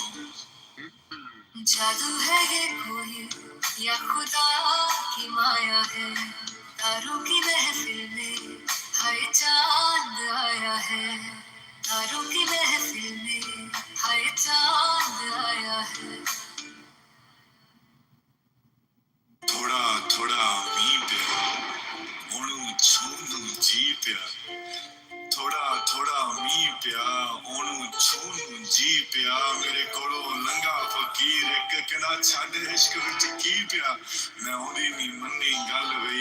क्या अगे नू चल वी फुल्लां दा लगी राज महल ओ तुरदा फिरदा ताज महल ते ताज महल नू कोई नहीं छड़दा ते ताज महल नू कोई नहीं छड़दा जे मिलदा होवे मंगे तो जे कपड़े दी कोई कीमत पुछे फिर किसे नंगे तो सुन के ओदी आवाज सुता रब उठ गया मंजे तो ते फिर मेरी की औकात है मेरी की औकात है उत्तों काली रात है ओनू मैं भी चंगा लग्या क्या बात है फिर दोवां ने अपनियां धड़कना वधा लिया एक मिली मैनू अफसरा कन्ना दे विच वालियां जुल्फां कालियां कालियां अखां नीलियां नीलियां पता नहीं किधरों भालियां गोरा गोरा चामी जिवें ठंड च रामी जानी वे जानी वे जानी वे जानी जानी वे जानी वे जानी वे जानी वे जानी वे जानी वे जानी वे जानी वे जानी वे मैं ओदा ना सी पुछना चाहया ही ओदे कुछ समझ ना आया ही मैं ओदा ना सी पुछना चाहया ही ओदे कुछ समझ ना आया ही मैं शायर होके भी ओनू ना शायरी सुना पाया ही मैं गोडे गोडे बेसुरा मैं फिर भी ओदे लिए गाया ही पिलाया ही मैं ओनू पानी अपने हत्थां नाल ओ मेरा ना भी पुछ गई सी पर अखां नाल बिन पीते ही लोरे ओ चुप जमाना शोरे मैं किवें ओदे नाल गल करा ओदी भाषा होरे ओने जुबानी खोली सी पर जदों बोली सी बदला ने खिड़की खोली सी ते फिर तारियां ने मारियां तालियां एक मिली मैनू अफसरा कन्ना दे विच वालियां जुल्फां कालियां कालियां अखां नीलियां नीलियां पता नहीं किधरों भालियां शहर ओदा मॉस्को बड़े जादू आ उसको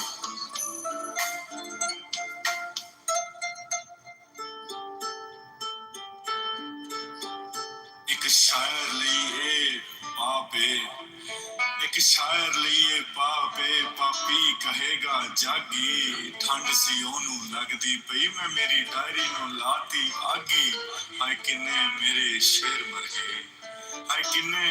शेर मर गए किन्नियां गजलां मर गईयां रोन हो गया गुंगिया वांगू मौन हो गया मैं फोटो ओदे नाल खिंचन लगा बंद मेरा फोन हो गया वैसे ते अंदर छप गई है फोटो दी जरूरत नहीं 4 दिना च भुल जाओ ऐसी ओदी सूरत नहीं फिर मैनू एक ख्याल आया मन दे विच सवाल आया कि खुदा ऐदां भी कर सकदा सी जिवें मस्जिदां पीर खिचदियां किन्ना वधिया होना सी अखां जे तस्वीर खिचदियां फिर ऐसी कमाल चीज होई जो कदे मेरे ना होई ना ओनू आ गई नींदी पर सराहना कोई ना फुल्लां दी एक टोकरी फिर बज्जी मेरी बांह ते अद्धा घंटा सुती रही मेरी सज्जी बांह ते हुण बांह मेरी नू धोना नहीं मैं चाहे लंघन 7 दिवालियां एक मिली मैनू अफसरा कन्ना दे विच वालियां चाहे किसी ने देख ली दुनिया या खुदा देखा है जिसने तुम्हें नहीं देखा फिर क्या देखा है गलत हुआ जाने इकरार नहीं होता मुझे लगता था पहली नजर में प्यार नहीं होता फिर आगी ओदी ट्रेन है मेरे अंदर उठ्या पेन है ओ जद गल नाल ला के जान लगी ओदी चेन च फस गई चेन है ओने कोशिश कीती कड्डण दी पर मैं इक्को दम उठ गया जानी वे जानी वाला लॉकेट हद विचालों लुट गया सब कुछ मेरा जो सी मेरे कोल मैं सब तो वध अमीर सी जद ओ सी मेरे कोल ना पता ना नंबर छड़ के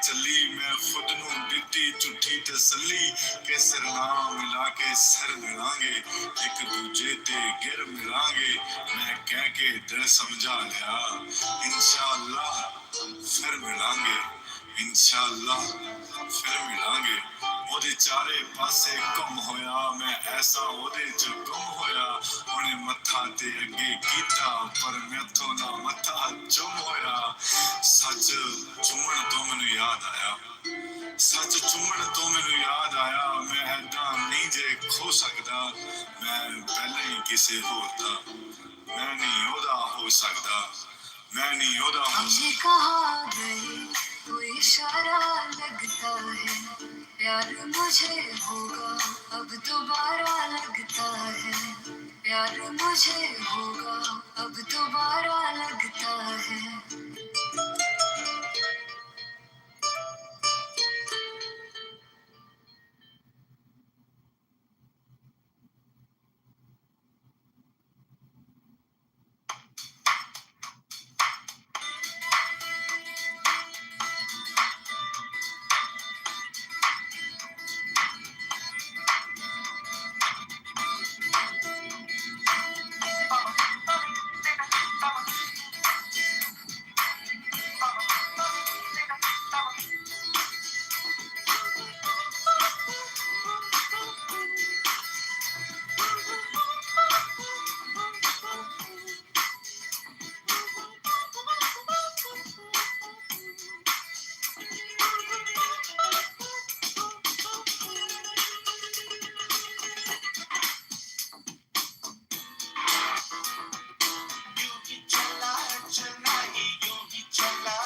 कुछ ऐसे हल्का पाए, जैसे कंधों पे रखा बोझ हट जाए, जैसे भोला सा बचपन फिर से आए, जैसे बरसों में कोई गंगा नहाए, जैसे बरसों में कोई गंगा नहाए।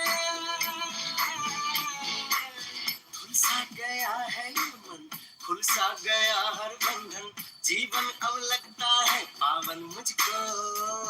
जीवन में प्रीत है, होठों पे गीत है, बस ये ही जीत है, सुन ले राही।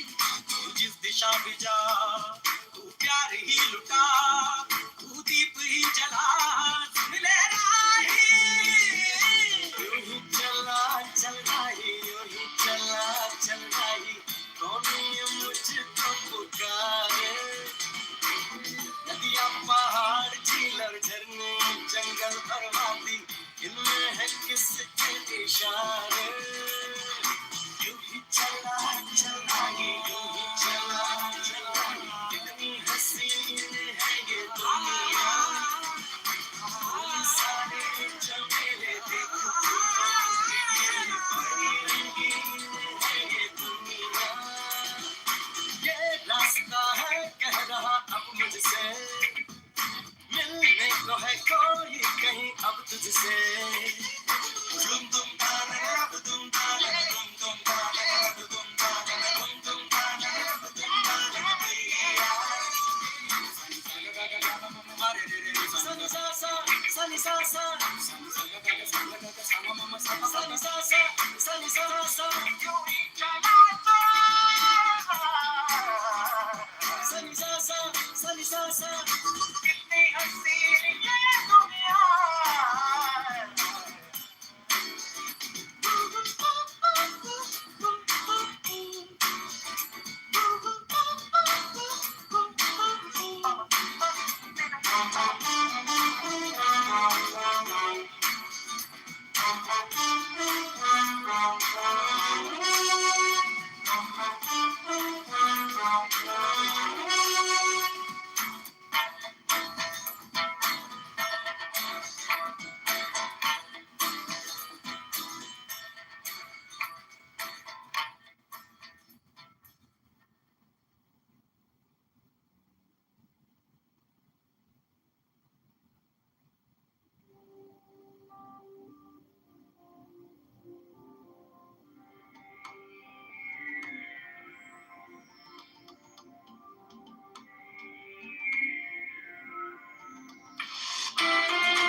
कब मिले थोड़ी फुर्सत खुद से कर ले मोहब्बत है तुझे भी इजाजत कर ले तू भी मोहब्बत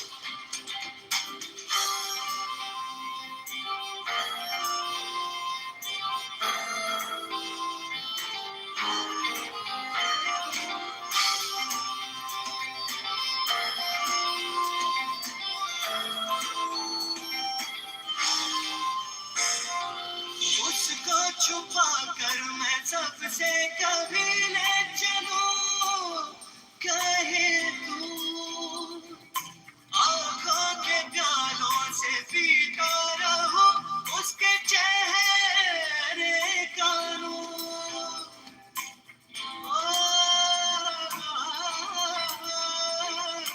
उसको छुपा कर मैं सबसे कभी ले चलूं कहे तू आँखों के प्यालों से पीता रहूं उसके चेहरे का नूर इस ज़माने से छुप कर इस ज़माने से छुप कर पूरी कर दूं मैं हसरत है तुझे भी इजाजत कर ले तू भी मोहब्बत दिल मेरा मुझसे कह रहा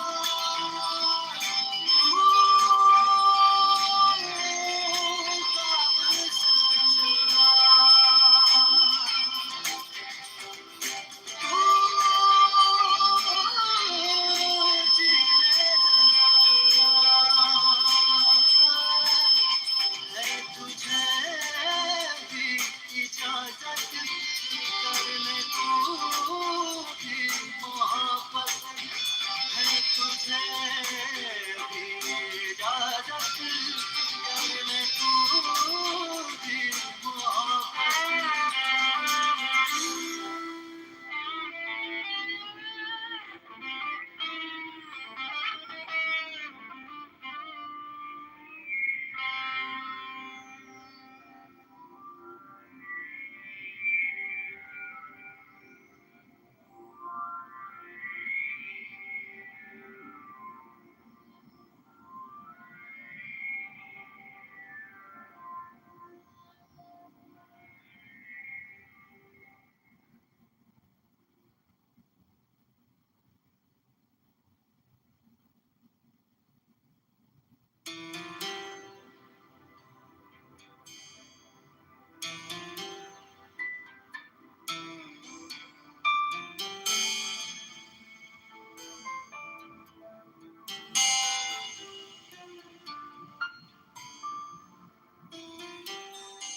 मैंने दिल से कहा ढूंढ लाना खुशी न समझ लाया तो ये गम ही सही मैंने दिल से कहा ढूंढ लाना खुशी न समझ लाया तो ये गम ही सही मैंने दिल से कहा ढूंढ लाना खुशी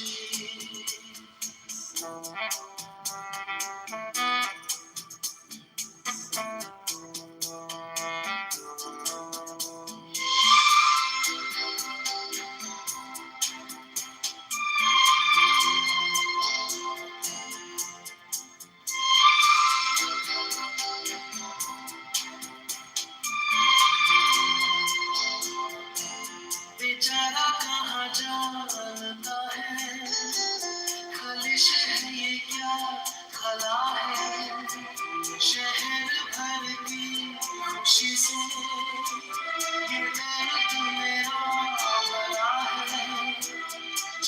ये रास सुनाए मजल बस में आया है मैंने दिल से कहा ढूंढ लाना खुशी ना समझ लाया गम तो ये गम ही सही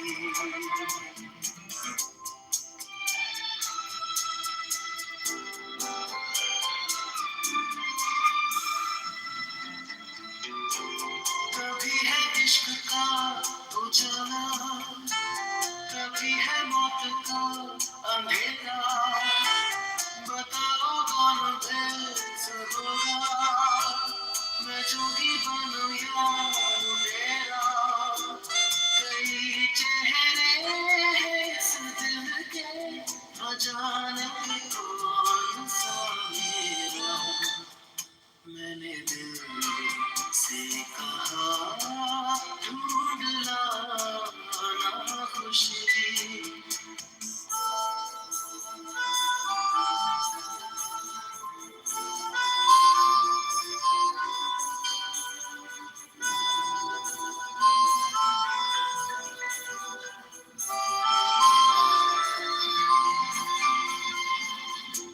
हजारों ऐसे फासले थे जो तय करने चले थे राहें मगर चल पड़ी थी पीछे हम रह गए थे कदम दो चार चल पाए किए थे तेरे बन के मैंने दिल से कहा ढूंढ लाना खुशी ना समझ लाया गम तो ये गम ही सही मैंने दिल से कहा ढूंढ लाना खुशी ना समझ लाया गम तो ये गम ही सही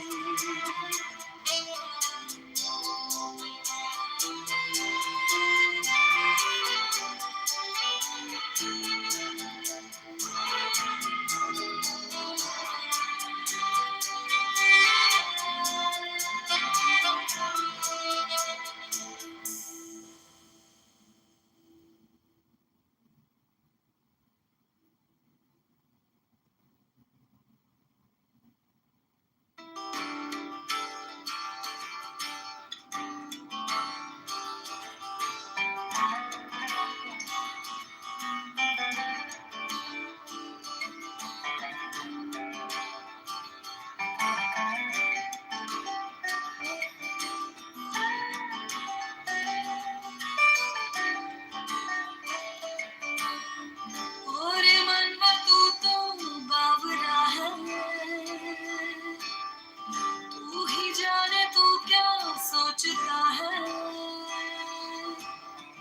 तू ही जाने तू क्या सोचता है बावरे क्यों दिखाए सपने तू सोते जागते जो बरसे सपने बूंद बूंद नैनों को मूंद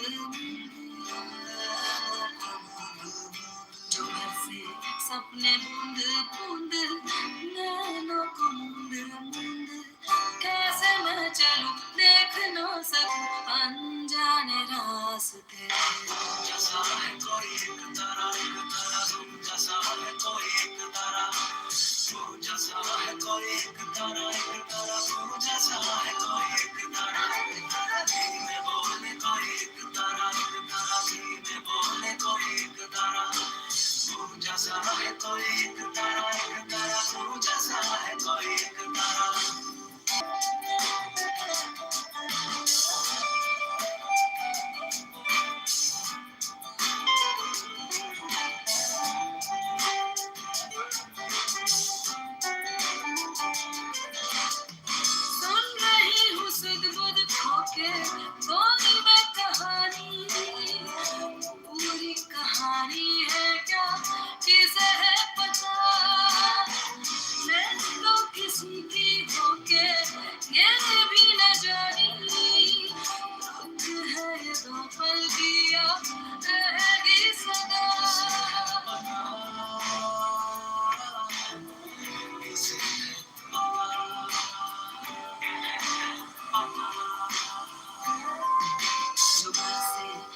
अपने बूंद बूंद नैनों को मूंद मूंद कैसे मैं चलूं देख ना सकूं अनजाने रास्ते जैसा है कोई एक तारा जैसा है कोई एक तारा जैसा है कोई एक तारा जैसा है कोई एक तारा मैं बोले कोई एक तारा मैं बोले कोई एक तारा जैसा है कोई एक तारा जैसा है कोई एक तारा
जब आए प्यार बरसाए हमको तरसाए ऐसा कोई साथी हो ऐसा कोई प्रेमी हो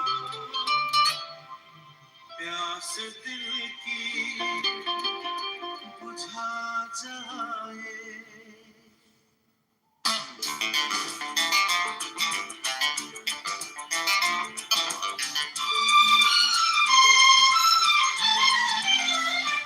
नीले नीले अंबर पर चांद जब आए प्यार बरसाए हमको तरसाए ऐसा कोई साथी हो ऐसा कोई प्रेमी हो प्यास दिल की बुझा जाए नीले नीले अंबर पर चांद जब आए प्यार बरसाए हमको तरसाए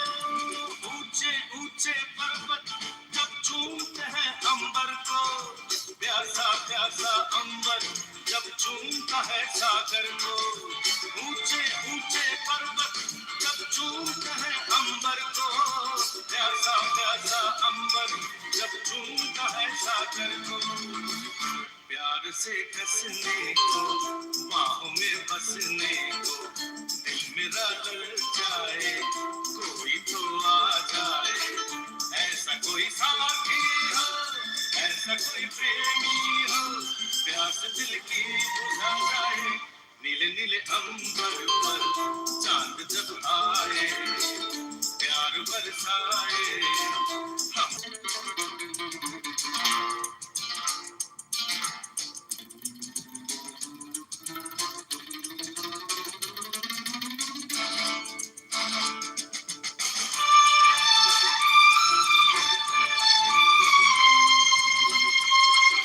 तपती तपती किरणें जब गालों को छू जाए ठंडे ठंडे झोंके जब बालों को सहलाए तपती तपती किरणें जब गालों को छू जाए सांसों की गर्मी को हाथों की नरमी को मेरा मन तरसाए कोई तो छू जाए ऐसा कोई साथी हो ऐसा कोई प्रेमी हो प्यास दिल की बुझा जाए नीले नीले अंबर पर चांद जब आए प्यार बरसाए हमको तरसाए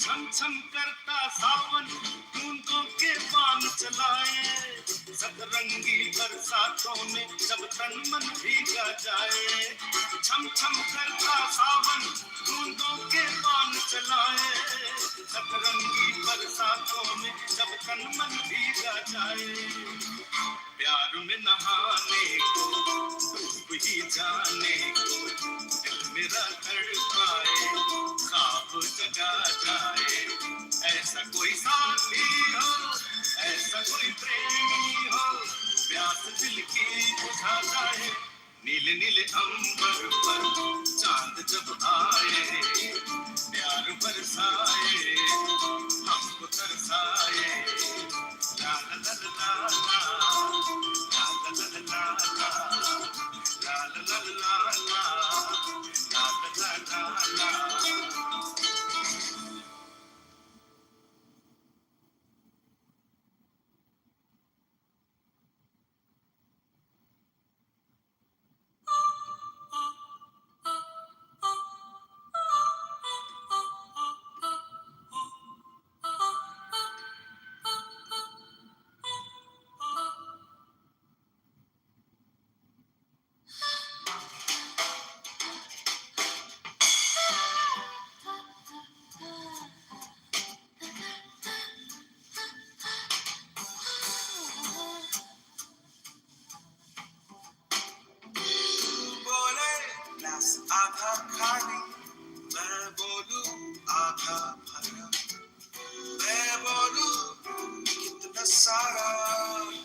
बोले जरा जरा मैं बोलूं दिन है तो तू बोले रात नहीं बात तो वही है ना बस वही बात नहीं बात तो है बस ये कि मेरी बात बस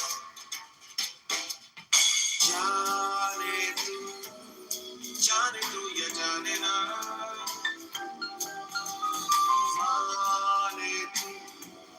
माने तू या माने ना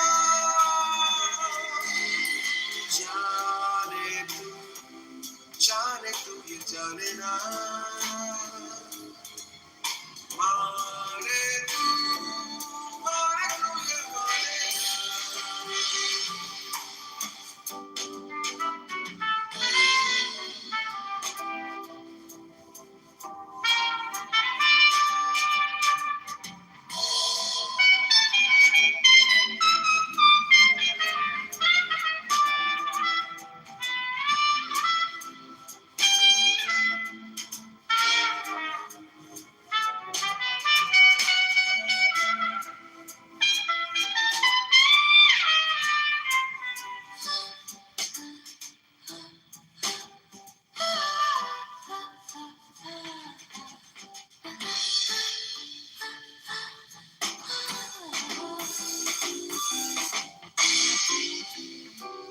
सोचे ये जिंदगी ये ना बदलेगी कभी मैं सोचूं सब बदलता है तू ना बदलेगी कभी मैं सोचूं तू मेरा कोई और नहीं तू सोचे मैं हूँ तेरा बस तेरा कोई और नहीं कोई और हो या ना हो तू है मैं हूँ बस जाने तू या जाने ना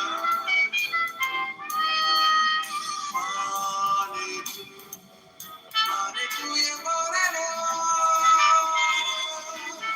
जाने तू या जाने ना माने तू या माने ना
He went up to 60. I said, look, bro, I can't do this shit no more. It's a wrap.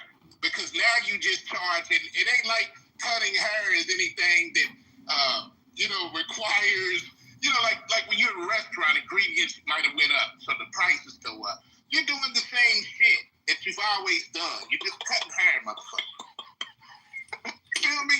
But it comes a point when people trying to play you, man. Don't give them your money, black or not. I don't give a fuck. Like if your customer service is fucked up, I'm not supporting you. If you gouging people and just saying, why ain't you support the black business? No, I'm not supporting you gouging us. But if they're doing you right though, and they're giving you good customer service, quality food, support your people. Give them some money. You know what I mean? Don't try your best to keep that money circulating with us if they're doing